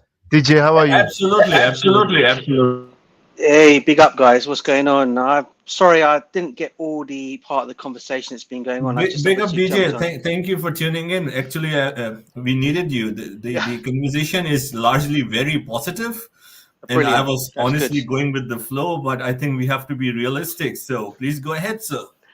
No, what I mean, like I said, I came into the conversation. I know Bobby was talking. Big up to Bobby, by the way, and everyone else in the comments, and everyone on the stream with me as well. And guys, you know what to do in the comments: smash the like button, So the subscribe. conversation, if I can recap very shortly, we talk Yeah, about the sure. transfer, but generally it was because you asked, it was more about the management, Right. Enzo Maresca, his formation, Yeah. and how this new team, what we expect from him moving Yeah. forward, and then largely the panelists were like, okay, it's a good Yeah. match. They believe it's a Yeah. good match, and the team can progress. And so they are young players, and they can buy into his philosophy, and they have the attributes to play the you can say possession based Yeah. football. So that was mostly the talk, and of course we talked on few of the transfers like the goalkeeper and all Yeah. these among others. So sir, please go ahead. Now, listen. On the manager, and just a quick thing, really, on him. As I said to you before, I know there are fans out there, and including myself, some are still skeptical about him, what he's going to play, how it's going to come in. But watching more and more of this guy, I've been like you. I've been doing a lot of my watching of his games with Leicester since I knew he was going to be made a point. I've been going back on Leicester games and doing my analysis on him and finding out. And this guy, look, listen. The only thing I worry about this guy, as I said it before, is he plays a high line, and as much as he plays that great attacking football, and they do score a lot of goals. He also is one that also concedes a lot of goals because the centre backs play quite high up, and they do concede a lot of goals in terms of that. But I think at Chelsea, he's going to have better players. And I think they already know not to play this high line because they know not all of them can get back or not. They know how they've conceded. I think a lot of the Chelsea players will know what they don't want to end up doing is conceding again 60 plus goals as they did last season. And I think they'll be more mindful of that. And I think this guy will bring that, and I'm willing to give this guy a chance. I mean, the more and more the more and more I've been seeing of his games, yeah, he's had ups and down games with Leicester. Yeah, they people say they just got over the line winning the title, but this guy does play good football, and I'm willing to give this guy an opportunity. As I said, like I back all my managers, and I think he could be a good move. I think he'll end up coming into Chelsea and he could do well. I just think we just need to, as fans, I always say, just get by the manager, get by the club, and what they're doing. In terms of, as you guys know, I still have my doubts about these owners, but I'm only getting behind my football club, and that's the crest that we all go and watch week in, week out. And as me being a season ticket holder, that I go and follow week in, week out. And I just want to see my club getting back to the top again. That's where we belong as Chelsea Football Club, as we all will probably all agree on this panel and everyone in the comments. So look, I just want to see us back up there. I think we will get back up there. I think it might take some time, but if you look at the players that we're actually being linked to, people are talking about this about our experience of players. Two of the players, in fact, one of them I know we're going to get next week in this. I forget his name. The one we're getting from Fulham. He's 27 years old or 26 years old, is he? The guy we're bringing in from Fulham. Yeah, Tosin from Fulham. And the other one I saw today, surprisingly, guys, is people talk about Mamadashvili, the goalkeeper from Valencia. I've also seen another guy called Villa. He plays for Las Palmas.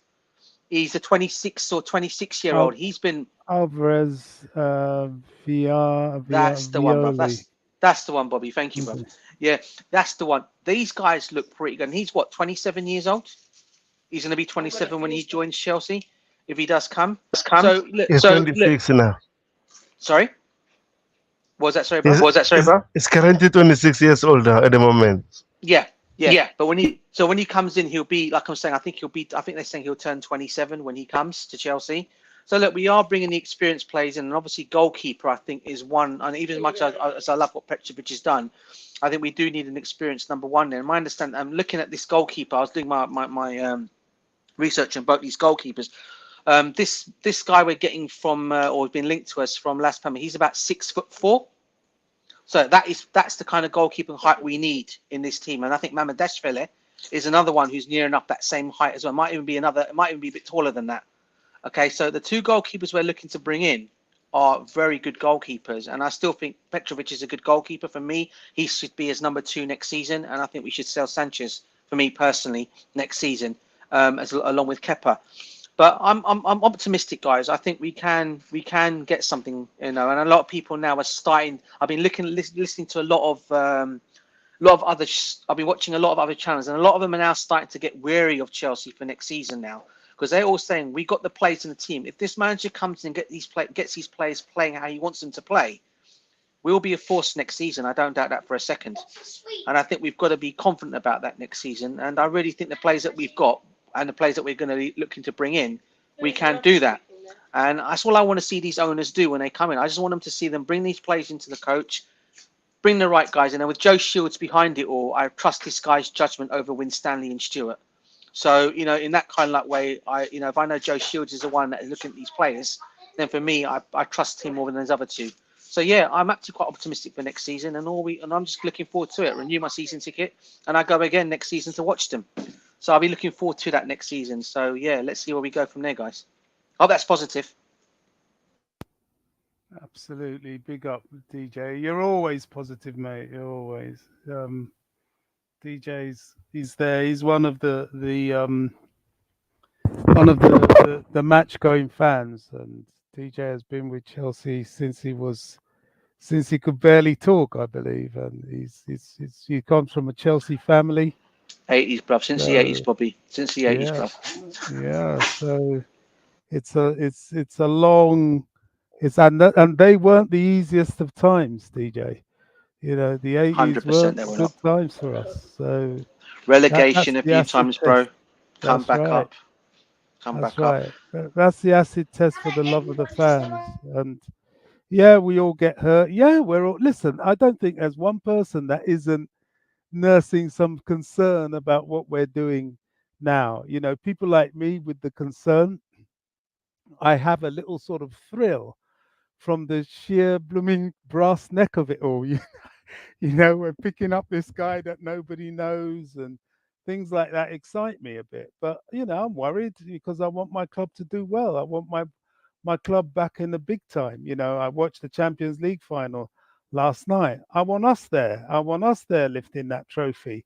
We haven't lifted it enough, if you ask me.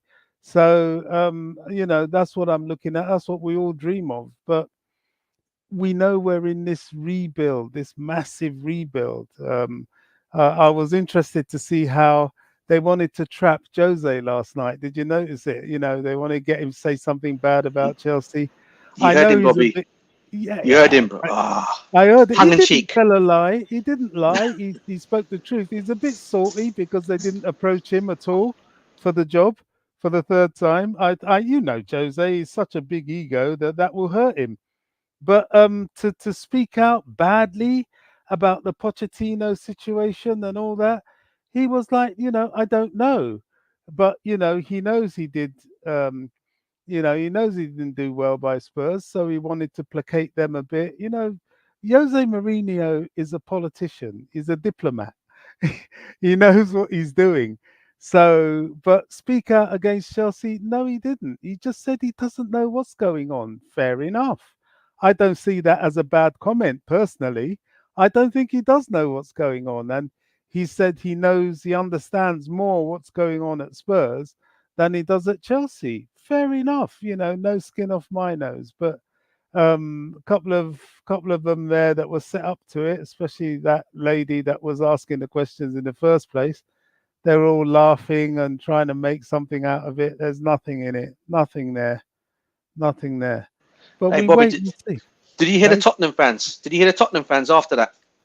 don't. I mean, you know what they're like. Listen, DJ, we know that there's no Oh my love lost God. between Chelsea and Tottenham. He They look hates for. Chelsea. He Oh likes he loves Tottenham now. I'm like, what are you yeah, guys on about? Oh my God.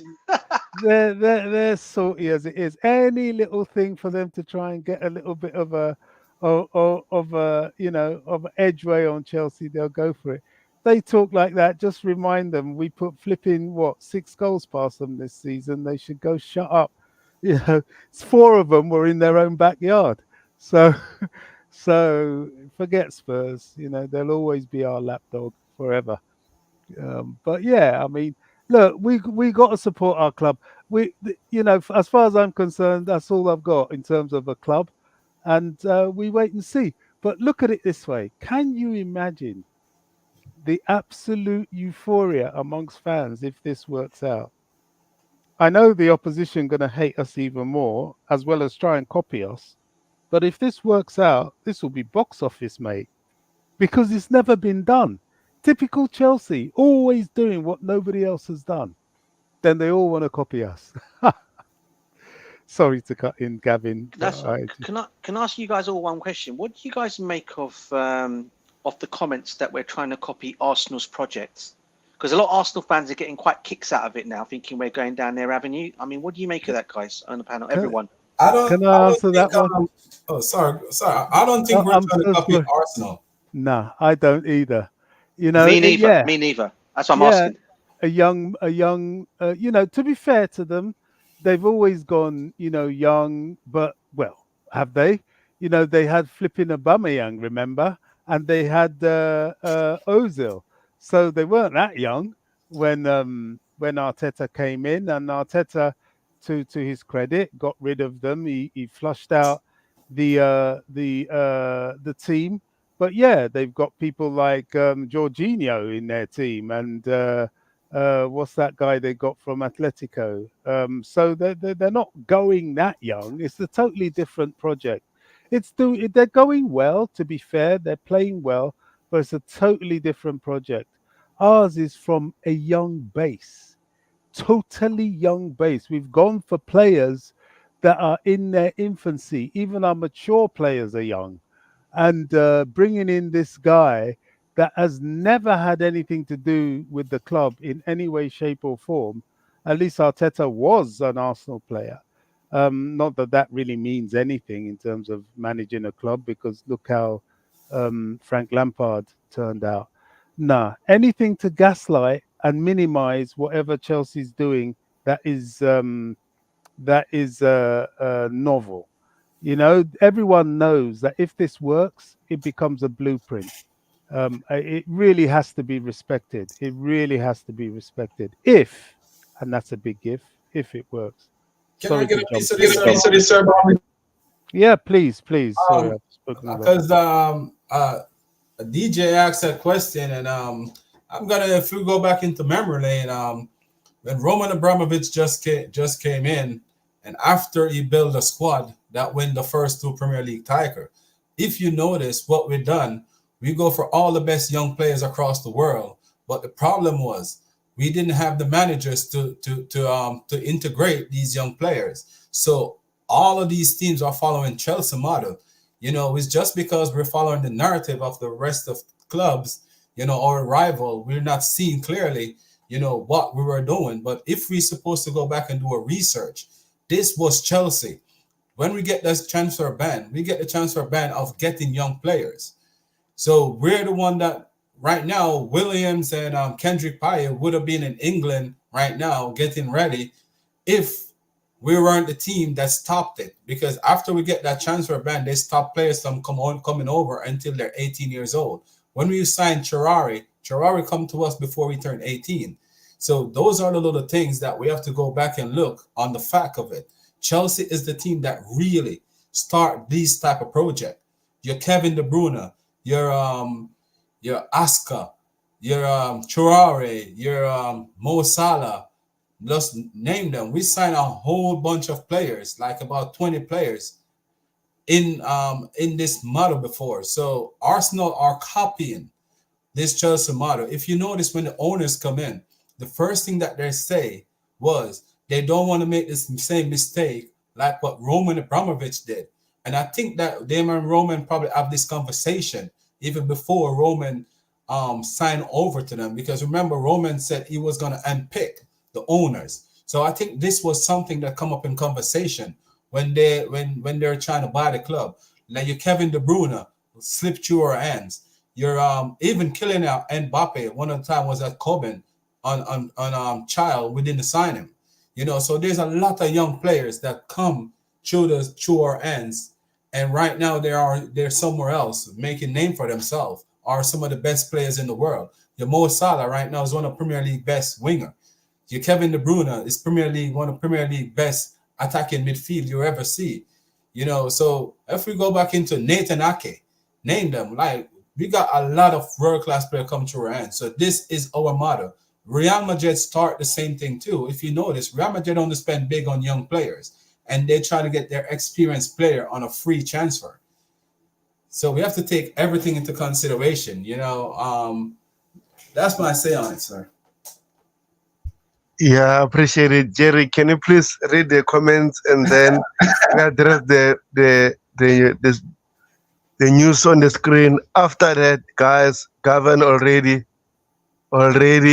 got a stream next after this one, so we're gonna move there as soon as we're done the stream, right? So Jerry, please kindly read the comment. Yeah. So Tiger says, Jerry, what's your report? My report. Okay, on goalkeeper situation, is Georgie of Valencia a good pick? Should Sanchez leave? Small sample size, small tenure at Valencia, performed well, played 60 odd games, sorry, 50 odd games or 60 in a row, which is a club record. Had a lot of clean sheets. So, yes, perhaps, but again, you have to do a lot of research. Yeah, I mean, he's 23. He has more, you can say, reach, height, 6'5", I believe, 6'5.5". So I don't know. I cannot say if he's a bigger upgrade, but yes, if we just see his performance in the last season, it was very good. It was a very good performance. So in that regard, yes, it is. But then again, because we have already so many young goalkeepers, if we add another of the same profile dimensions, uh, uh, or the opportunity to improve, then I don't personally see a lot of sense in that, until and unless, as you said, they want to sell one of them, like Robert Sanchez. Personally, if we want to go for a goalkeeper, I would want a very solid, proven goalkeeper. That's my take. So the next.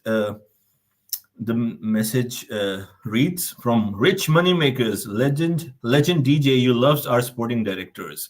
So DJ, do you have to say something on that to Rich Moneymakers, that you love these Well, sporting directors? I think he's messing with me. I thought, big up to you. Was it Richie Moneymakers? Yeah, he's playing with me. He knows I don't really like these directors. Only the one I like is Joe Shields, because I think he's the one that makes the proper decisions. It's Winstanley and Stewart I don't like, because I think since they've come in, they have messed up quite a lot in terms of what they're doing. And I said it already, it's not just those two. I also look at and Bobby knows this as well, because I've been going on about these owners for a long time. Just because I'm backing a manager, I still have no trust in these owners as yet until I start seeing results from these guys, until I feel they're taking this club in the right direction. And for me, once I start seeing that, maybe I can start giving them their flowers. But at this moment in time, I will never trust in these owners until they do the right thing. And if they end up proving me wrong this season, okay, then maybe I might start getting my stance slightly down on them. But at this moment in time, the two owners, Winstanley and Stewart, I do not trust one bit at all. But Joe Shields, yeah, for sure, because he's the one that brought Cole Palmer to the club, so I trust his judgment in terms of that. You got the answer, Rich Moneymakers, first hand live on the stream from DJ. Thank you so much. So Dante says, well, is $25 million. If that is the clause, is of course as well. What is his clause? As well, easy. So sorry, I perhaps was not able to read in the flow. I believe what you're saying is that it's a better, you can say financially, it's better. I believe that's what you're trying to say, because if I remember, Georgie clause is around 45 million, so it's 20 million less, and at the same time there's not much difference. So perhaps that's what I understand. Sorry if I was not able to really understand what you were trying to say there. Rich Moneymaker says Joe Shields, please try to write it more clearly. Anyways, Joe Shields is on his case, legendary DJ. Yep. Rich Moneymaker says, guys, please don't listen to the news that the manager don't have say, because that's BS. I mean, that's what I can read, because you were very graphic over there. Because it's the sporting directors get this manager wrong, they will have boot. So the sporting directors, perhaps he It's an incomplete statement. It's not my fault, sir. Evening, gentlemen. TT is in the house finally. Evening, gentlemen. Tobeho, apologies for not joining today. I mean, I don't know. It's you have to write a letter for the apology. I believe TT. Rich Moneymaker says so. The sporting directors have got Joe Shield on the case to get the plays right for our new manager. Chelsea Sessions, Ty, my brother, my young brother, and my mentor, who is these days is teaching me how to do the graphics for my YouTube. So big up, Ty. If anyone wants to learn the graphics, the art of animation, Ty is the source for you. So Ty says we are using a model that has similarities to Arsenal, but we aren't copying them. CFC Dante says more likes. Yes, absolutely, like more. If the sporting directors have signed Enzo Maresca, it's not our fault. We should get more likes. Come on, man. Come on, everyone. All ladies and gentlemen, binary, non-binary friends, whoever is watching, please like, subscribe, and share it with your family and friends. TD says, I don't think what Jose said about Chelsea has any malice in it. As you say, we all know how Jose talks, right? He'll remain true blue forever. I believe so. It's unsurprising what he said about Spurs. That was quite a dig. I would say I really enjoyed that. Always going to fourth place and qualifying for Europe. So DJ, you were mentioning something about the Spurs fans. I'm really interested and curious. I didn't follow, so please can you update us what happened? Or no. Basically, if you watch the I think it was on the Champions League final. Jose, they asked Jose the question about Tottenham and Chelsea situation, and he came out and said more or less that Tottenham, they want to finish fourth. That's what they want to do every season. They got a beautiful stadium. Now he talks, Jose. But Chelsea, he goes, I don't know. He goes, Chelsea, I don't know. But we all know it's all tongue-in-cheek with Jose, because we all know the love he has for Chelsea. He'll always be a true blue. And, he came back twice to us, So, first time, sorry, he came to us, he managed us twice. So we all know his love for Chelsea. And I think it was just more tongue-in-cheek, and Tottenham fans are all getting all hype. Oh, yeah, he turned his back on Chelsea. He's now for us. He ain't for you guys, mate. He never won. What did you guys win under him? They won absolutely nothing under him. Yeah, and what I find so even more hilarious, guys, right, is even though Chelsea went through a bad time this season, right? These Tottenham fans are going on different streams and they're laughing at Chelsea's situation. The only question I have to the Tottenham fans is, what have you guys won in the last 20 years, man? You've won one cup that Wando Ramos won for you, which was, I do believe, the Carling Cup that I think they beat us in it, in 2008 or 2006. Other than that, they won an Audi Cup. Wow, they won an Audi Cup, man. That's one of their pre-season friendly matches that they won, the tournament they went into and won that.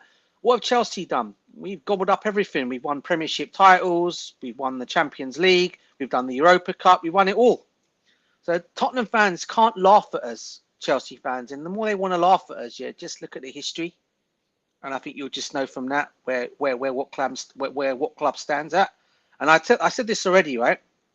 Tottenham never won. If Tottenham and Arsenal do not win a Premiership title while Chelsea are going through this phase that we're going for, this rebuild at the moment, and Chelsea get it together, Chelsea will win a title before those two clubs will ever again. And that's just facts. And we will do until those two clubs come. If those clubs can't do it now with the players that they've got and the experience that they've got. Okay. And if we just come from nowhere, as Bobby said earlier on, we're just going to come back from nowhere. If we get things right at Chelsea, we all know we'll be up there challenging for the title. No doubt about that. And back into the Champions League where we belong. That's just, for me, as a Chelsea fan, and just facts. Don't know what you guys think of that. I agree. Very well explained. I love the passion and also the explanation. Spot on, very rational. Tottenham, I believe, last won a League Cup. That was the trophy in 2008, if I'm not wrong, right? 2008. Under Ramos, under Wando Ramos as their manager. Correct. So it's 16 years. 16 years. I mean, nothing, right? Absolutely nothing. We have not won in last 2 years, and it feels like 20 years. They have not won in 16 years, and in those 16 years, we have probably won 17, 18 titles, something like that. 16, 17, 18 titles. And what you said about that we'll win before Arsenal and Tottenham. I mean, I cannot. I mean, I am not certain about that. With all due respect, I mean, Arsenal are right up there, so I won't discount if Arsenal next season will go ahead and win a cup or even a league. I'm just saying. Don't I'm hate talking me. about the Prem jersey. I'm talking about the Premiership, bro. Not about cups. I'm talking about the Premiership. Yeah, perhaps I'll agree. But Arsenal can only win the league next season if Man City will drop, I would say. That's all I can say, right? And they will maintain their performance, and somehow Man City for once drop.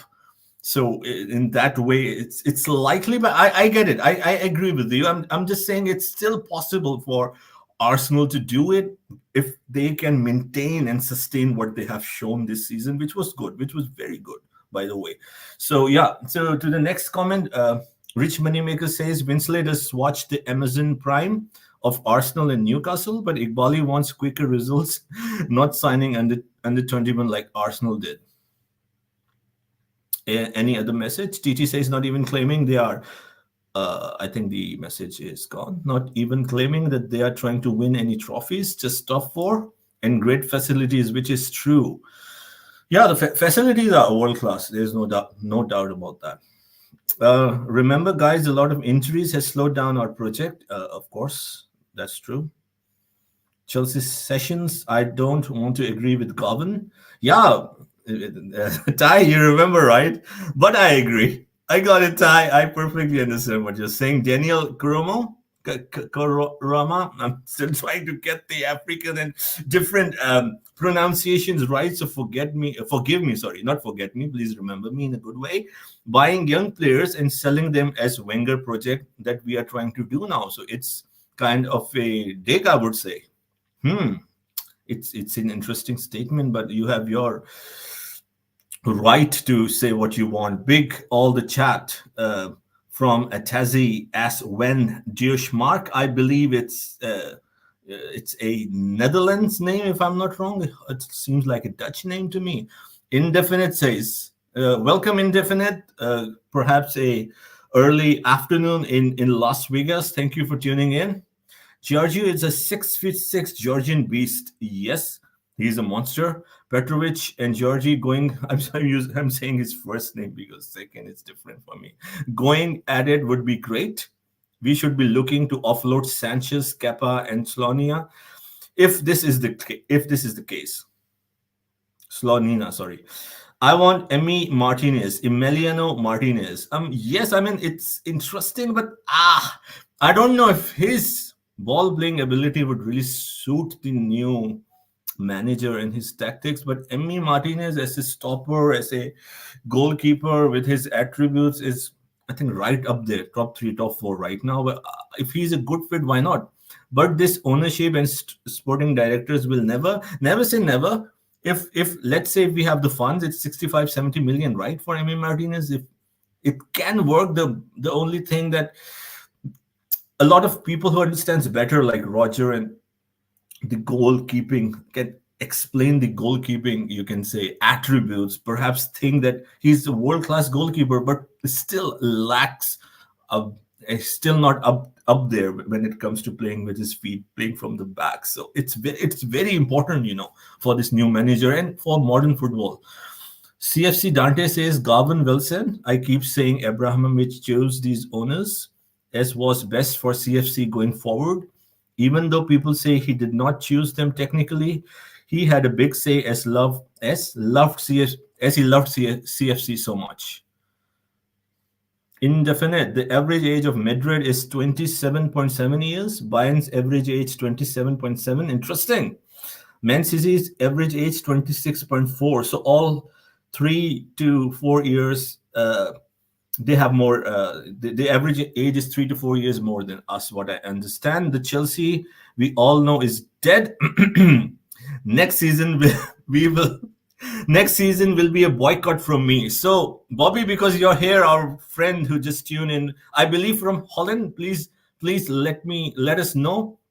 We are just guessing. So the member in the community, Bobby, who just joined in, is not at all positive. He thinks we should boycott if things doesn't work out next season, and no better than Bobby to perhaps give your opinion or try to motivate this demographic of Chelsea Football Club.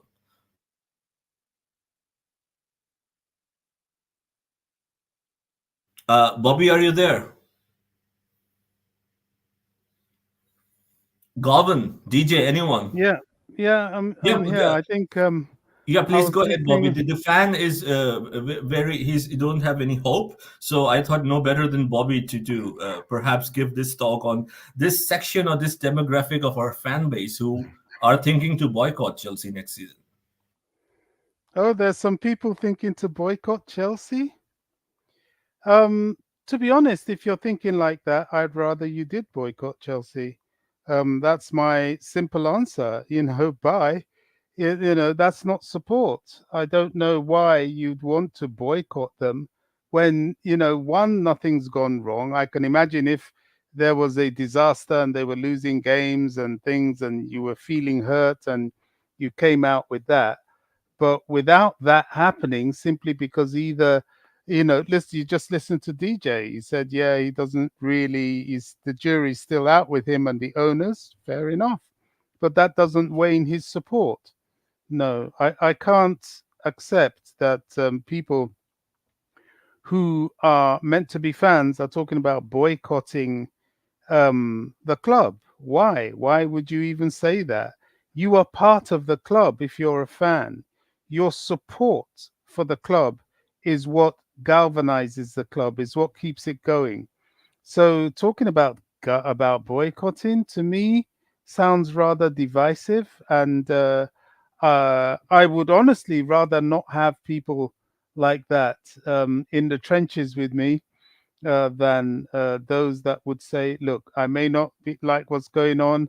I may have concerns about what's going on, but, I'm Chelsea and I will support the team. I will support the club. I'll support the owners, even if I don't agree with them. I'm not saying I don't agree with them because I do at the moment, but I'm just speaking for the real supporters. So the issue of boycott should not be a language that's coming from Chelsea supporters at all, at all. And these are the kind of things that make me suspicious, knowing how much the fan base has been infiltrated, as it were, by rival fans who are so desperate to upset us that they even come and pretend to be Chelsea fans.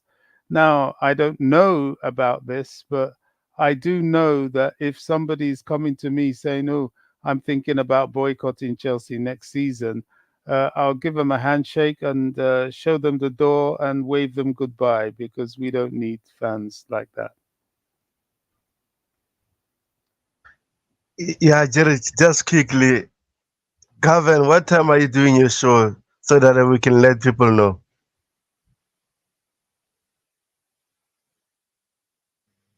Garvin will do his show in 45 minutes, 8 p.m. UK time.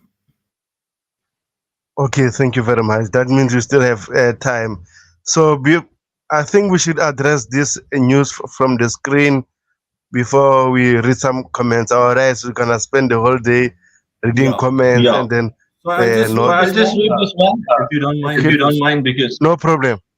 Yeah, Titi wanted to ask DJ, and I'm sure that he has some commitment, so it will be great if we can get the answer on the spot.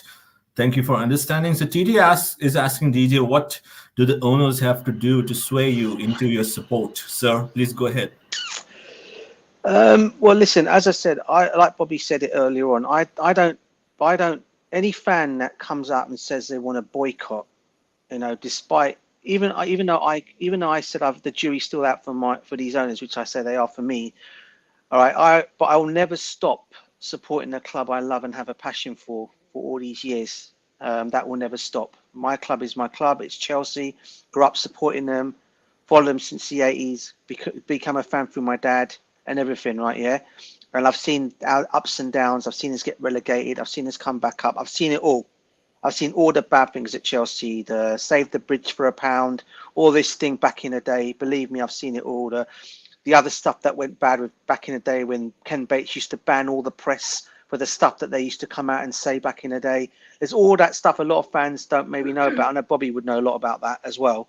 Okay, but I will never stop supporting my club. It's just when I say I've got my jury out on these owners, I've got my jury out on them because they've been here. I know they're coming up to their second year. It'll be 2 years.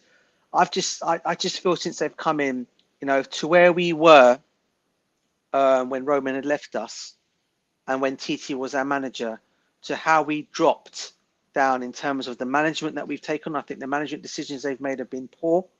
Okay, I think we are Chelsea Football Club at the end of the day.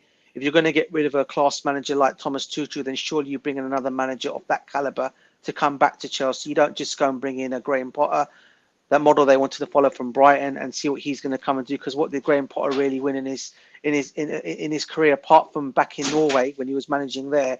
He won a couple of trophies there, but what's he really done in the Premiership when he took the job on? There were the kind of questions I was asking back then when we got Graham Potter. Then I saw us gutting out our players, all our older players, and then we started replacing with younger players. Okay, and for me in that way, I was thinking, well, we could have done with them players in their first season when they were there, not gut them all out. Like getting rid of your covers, getting rid of your Jorginhos and players like that, just to help the club get along. Even if they wanted to go, they were still contracted to us. Some of them were. So for me, they had to stay, but obviously they wanted to let them go to bring in this new project. And so far, I just look at the project, I'm thinking it worked well. Obviously, towards the end of the season, it just finished. It worked well because obviously we finished in the 6th position, and we obviously finished in the Conference Cup as well, okay, which is a European, which is one trophy we don't have. And if we do obviously go on to win it this season, if we enter it, that'll be all of European trophies. Sorry about that. That's my daughter in the background making some funny noises. Sorry about that. No You guys problem. can hear. It's perfect. It's perfect. All right. Yeah. Sorry, she's We just messing around. Yeah. Let her play. It's a family show. No problem. Yeah. So basically, that's basically my thing on the owners. And look, by the way, guys, one thing I just want to say before I end from this point, I don't know if you guys have heard, there's still a possibility that Chelsea could get the Europa Cup. Because I'm hearing that Manchester United's owners that own Nice, I do believe, are in the same competition, right? Two clubs can't represent the same competition. And until that does change, there's a possibility we could still go into the Europa. So that could still possibly happen. So, yeah, obviously we've gone into the right direction, finishing 6th this season. And I just want to see it continue on. And then maybe I can start saying about these owners that, yes, I'm starting to vision what I'm seeing their vision is and what they want to take this club. And until I see that, I still got my jury out on them. But I'll never boycott my football club in terms of that. And any fan that does that, I say to you guys now, please don't do that. Remember who you guys are. It's a Chelsea community. We're part of this football club. I'm sure your parents were part of the community as well back in the day. And all fellas from there, and all your other people from back in the day. So carry on supporting your club, regardless of who the owners might be. Because that Chelsea Football Club will always be there. Can I say something on that? DJ, I'm 100% correct with you, but I just want to add something to it. When you were saying about the owners, I understand that the owners got a big part to play on it. Give me a second. I'm getting a feedback. 1 second.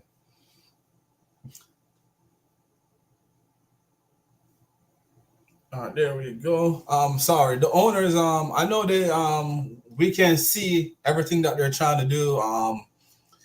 But if you notice, like we're blaming them for your Rudiger, your Andre Christensen, your Kovacic, your Kai Havertz, and all of these players want to leave.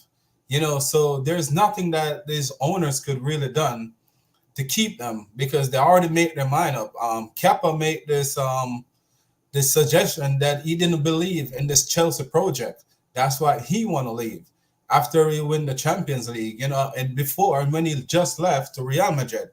So a lot of these players that they really want to go, so the owners have nothing to do or could have done nothing to keep them at the club.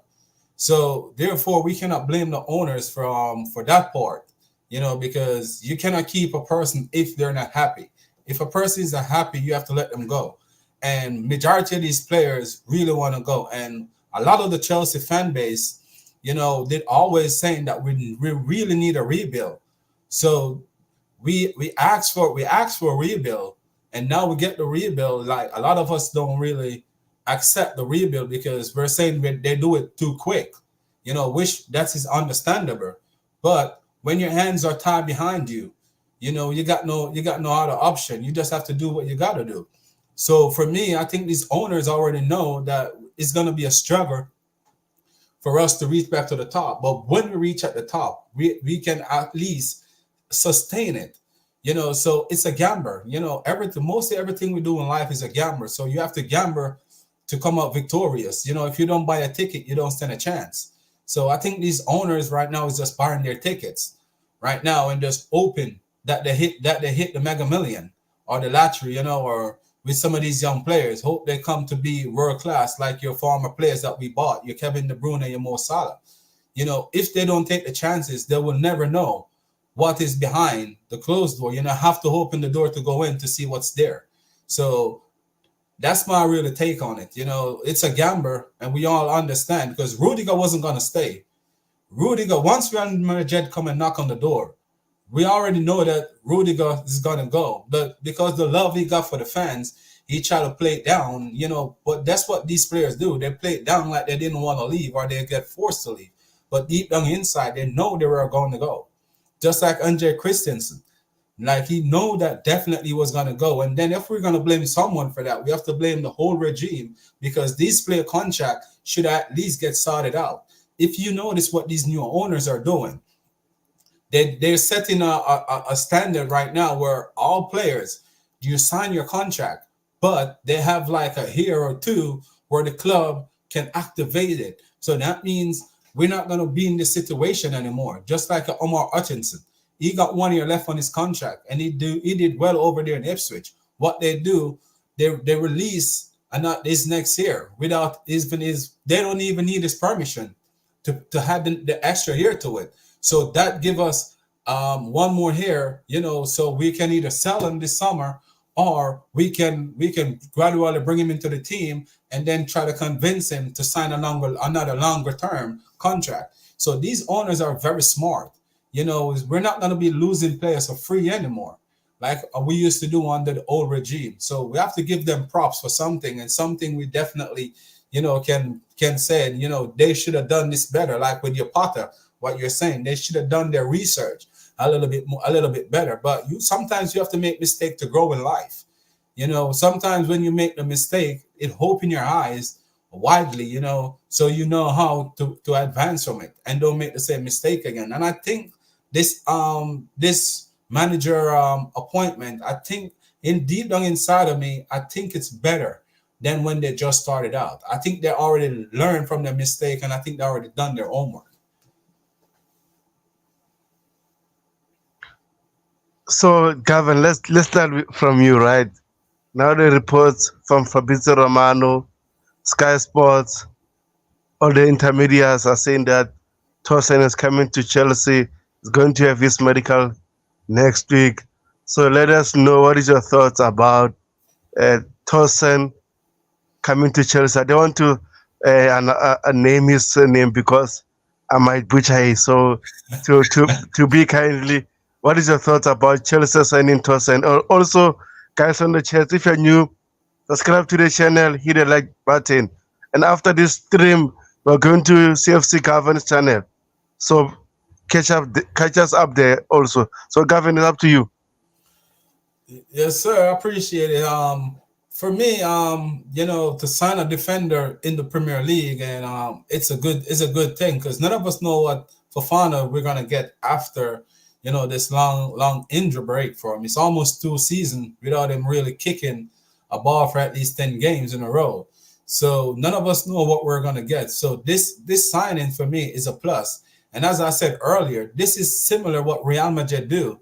They go through. They sign all the best young players, and then the older players, they try to get them on a free. And this appointment, is one that we couldn't let pass us because we definitely need a center back to cover at least for Fofana, just in case, if Chalobah leaves. So I think this is a good opportunity for Chelsea.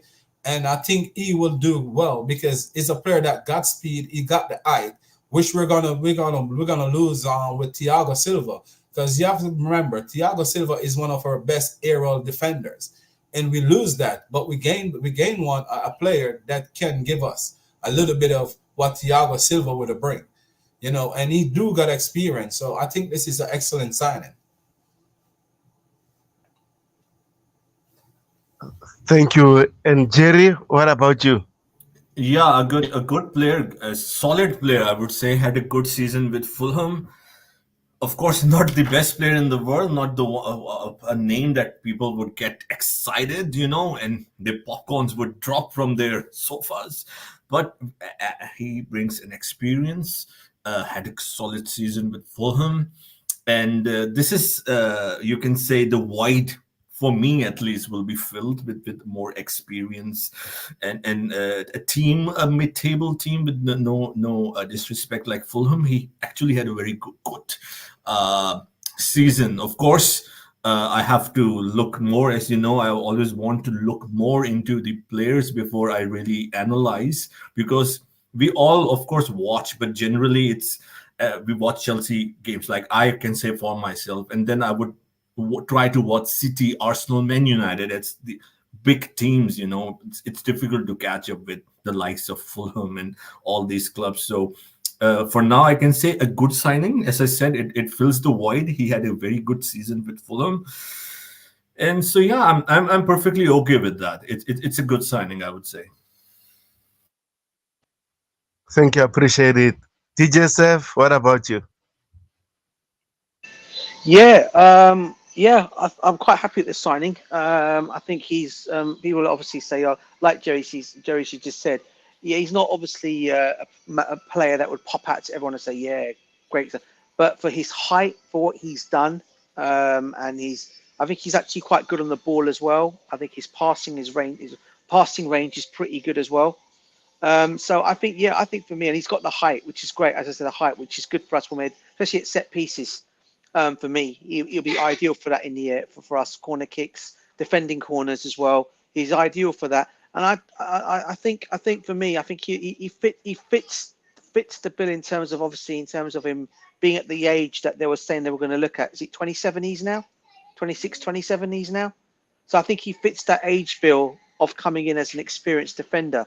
So for me, that is a good signing. But I think there's going to be another centre back coming. I don't know who that's going to be, but I think we've got another one coming to the football club still. But yeah, I think he'll do for the building for the rebuilding of that defence. I think he's actually not a bad signing. I can imagine him and Levi Corwell being at the back next season for each other. That'll be some good defensive pairing, I think, next season. Thank you. Appreciate it. Before we go to Bobby, guys, tomorrow I'll release a video about Enzo Maresca's tactical analysis, right? So stay tuned tomorrow. I'll be releasing a video about Enzo Maresca. What is it? Jerry's thoughts about Enzo Maresca. So, Bobby, up to you. So, what is your thoughts about the signing of Tosin? Yeah, it's an interesting one. I like the profile, although yet again, I have to confess, it wasn't a player I paid much attention to during the season. And it looked as if from the game time he had, because he's a very fit boy, that Fulham were trying to phase him out because he made it quite clear he wanted to leave on a free. Um, well, I'm surprised they didn't. Well, I suppose since he wasn't, a lot of football is your PR, and since they felt they wouldn't get that much money for him, they allowed him to run down his contract, which is good for us.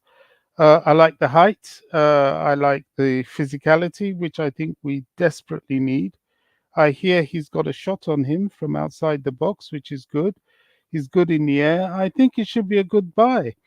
Some people have said that he may not be the fastest. I don't know. Crikey, he's got long enough legs, so if he moves them quickly, no reason why he shouldn't be fast. But I like the signing. I think we need that physicality. We've lacked it since Rudiger left. We've lacked it since Zuma left in the air. People talk about us heading goals from defensive positions and our aerial prowess back in the day, I have to say that Kurt Zuma was a very big part of that. Albeit he was fairly often rotated, but he was a very useful defender for us. I really think he was. So this guy looks like he's going to be a starter. He's talking about settling in time. Yeah, that's good. I like to hear that as well because he's not expecting to just walk into the team. I hate that sort of attitude. So hopefully it's a goodbye. I'm sure it will be. I appreciate it, guys. I'm gonna let Jerry Z read some few comments and then we'll wrap it up and go to CFC Gavin show, which will be live in the next 20 minutes or so. So Jerry, are you free to read the comments? Yeah, sure. Yeah, sure, absolutely. Thank you. Indefinite says Joe Shields should 1000% be our only sporting director. I agree. I agree over there. Chelsea perspective, Coachella, the final boss. For congratulations again for 20K subscribers and for being, you can say, an exemplary for all of us who are doing our show and for giving us, in fact, the platform and the support. Thank you, sir. And always so nice of you, even with your busy schedule, family life, and work, which I know you have a lot of projects going on. You still come here, and we are all thankful to you, sir. And we always look up to you. I want to be on the panel, but head hurts. I perfectly understand. We all understand. Coachella, please rest. Don't worry. I'll say please rest. Indefinite says Spurs have the most. Sorry, it made me laugh. Sorry, to be a little unprofessional while reading the chat, but sorry, I'm a human. It made me laugh. Not laugh at you, of course. Laugh at Spurs. So he is saying that Spurs have the most Audi Cups I have ever seen. Wow. Honestly, people are blowing Jose's words out of context. I don't know what to say on this. DJ, do you have to? Okay, let me read, and then DJ can wind up by saying, by giving his 2 cents on what Coachella is saying, just for a good discussion or argument. Indefinite says, I heard that in the Spursy. Sorry, I said Spursy. What's going on in the Spurs trophy room? You can hear crickets chirping. Perhaps.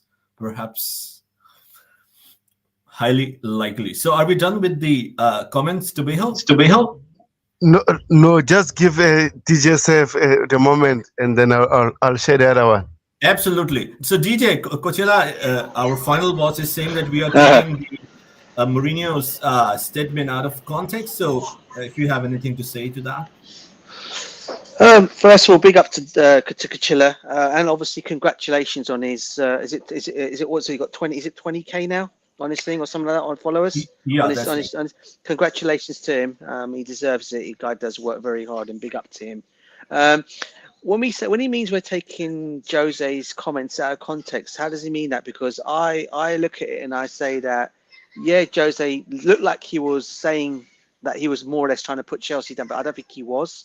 I think it was more to the fact that it was more, I think he was asked a question. I think it was more like, I look at it, I think it was more like tongue in cheek. Because if you heard how he said it, it was like, I don't know where Chelsea are going. I don't know about Chelsea. And I think a lot of people are looking at it thinking, I think the Spurs fans are more or less thinking, oh yeah, he doesn't like his old club. He's all for us now. It's not like that at all. Believe me, it's not. Anyone that's known Jose over the years have watched how Jose conducts himself in the community. We all know he's always about that. He always likes to irritate or frustrate others out there, and he's very much like that again. So this is why I don't believe much of what he meant to say yesterday in terms of how the Tottenham fans are so happy about seeing and hearing. I think it's just more, and the Chelsea fans, obviously, I know some Chelsea fans were upset by it, but I looked at it like Bobby did and sorted it out. It means nothing. It's just tongue in cheek from Jose. It's typical Jose. That's all. Yeah, thank you so much. And perhaps no one can understand Jose in our community better than DJ, of course, for obvious reasons. So, Chelsea perspective. Yeah, Coachella has provided the link for GFC Garvin, the legendary former player and manager Garvin, to go and please subscribe to his channel, which is growing very fast. A lot of content, great analysts, all of the community, most of the community members go there. Very in-depth analysis, very, very one of the most passionate people that I know. Always try to go in detail, try to analyze, read between the lines. So if you really want to enjoy Chelsea to the dot, please subscribe, I will say, to GFC Garvin. Indefinite says we should go after Glasen Bremer. Yep. Bremer, sorry. Rich Moneymaker says 8 p.m. for legendary Garvin. Yes, 8 p.m. UK time. Dante, wow, Dante, you're still here, man. You have so much energy. I appreciate it. Go on, coach. I dare you, time me out. H place. Okay, H place. So, Khalifa Ibrahim, if I pronounce it correctly, I'm still learning to pronounce different names. Khalifa, yeah, I believe it's Khalifa Ibrahim. What's wrong with Chelsea? They never sign what they need, a forward. I perhaps agree with that. The forward, as far as forward goes, DJ Ineos has less than 30% share in United, which is why they are fine. Big up to DJ. Yeah, sure, for sure. DJ, big up to JC over here. Sorry if I'm mixing a bit. I'm only human, as Coachella says. They are having a personal conversation right there.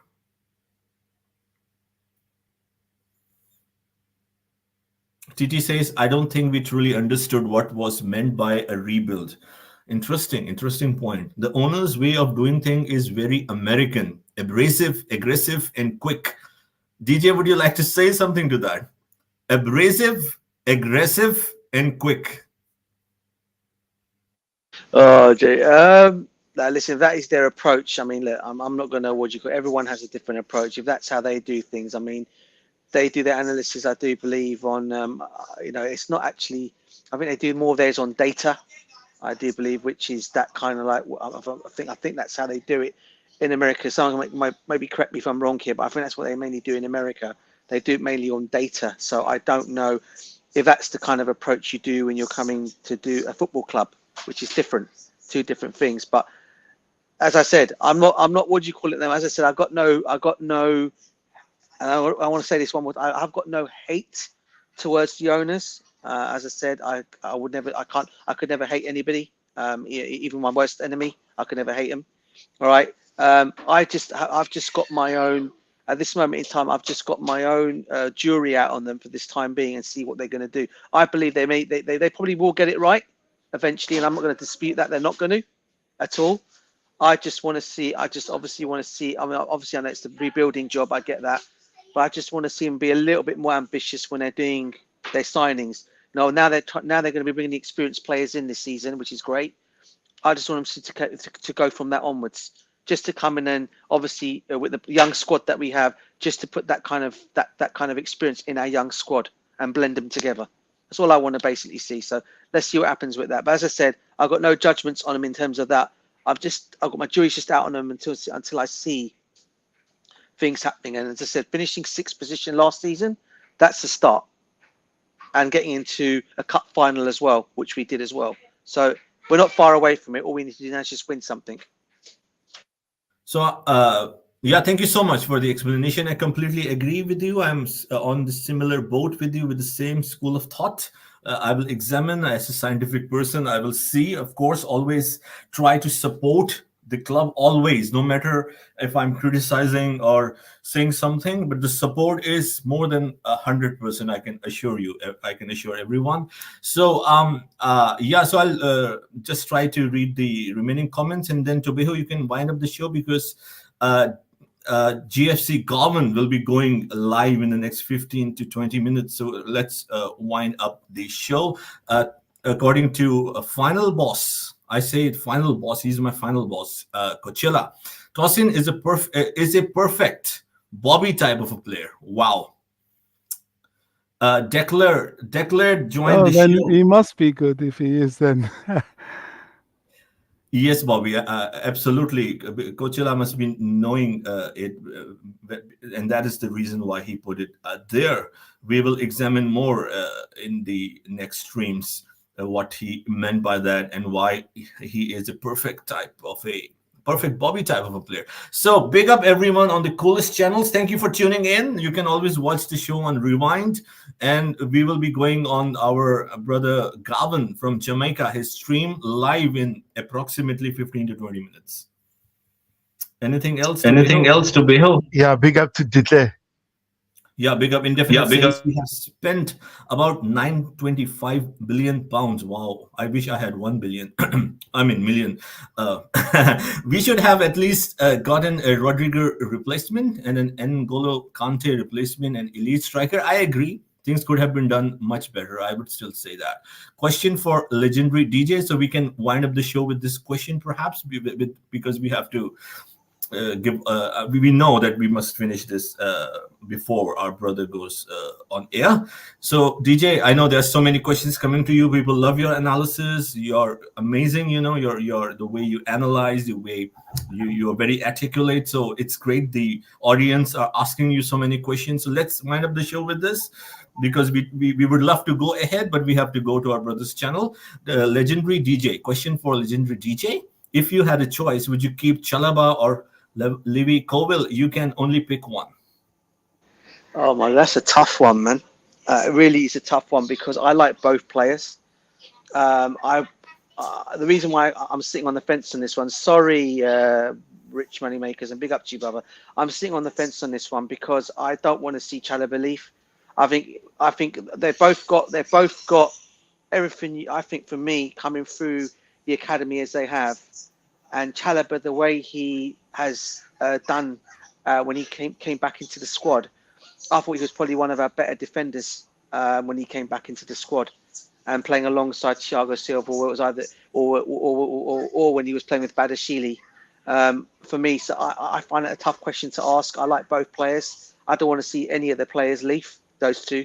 So for me, I'm sorry. I'm going to sit on the fence on this one, Rich Money Makers, and say I don't want neither to leave. As I said, because both players have got their own skill set in terms of defense, and I do believe they play different positions in terms of defense as well. So that's a bit of so for me, if we can keep both of them for that reason, I would say try and keep both of them.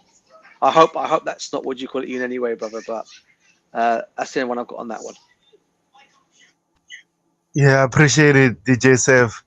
Guys, we reached the end of the show. Please don't forget to go to CFC Gavin's channel at 8 p.m. UK time. Up the channels, guys. Thank you, Bobby, DJ Sef, Gavin, Jerry Z, everyone on the chat, Coachella, Chess Session, Rich Money Makers, TT, Dante, JC, can name you. Thank you, guys. I can't name you all. We need to quickly go to Gavin's YouTube channel. See you next, guys. Also, before we wrap it up, tomorrow, stay on tune for the Enzo Maresca's tactical analysis. So, if you're new, subscribe to the channel, hit the like button. Up the channels, guys.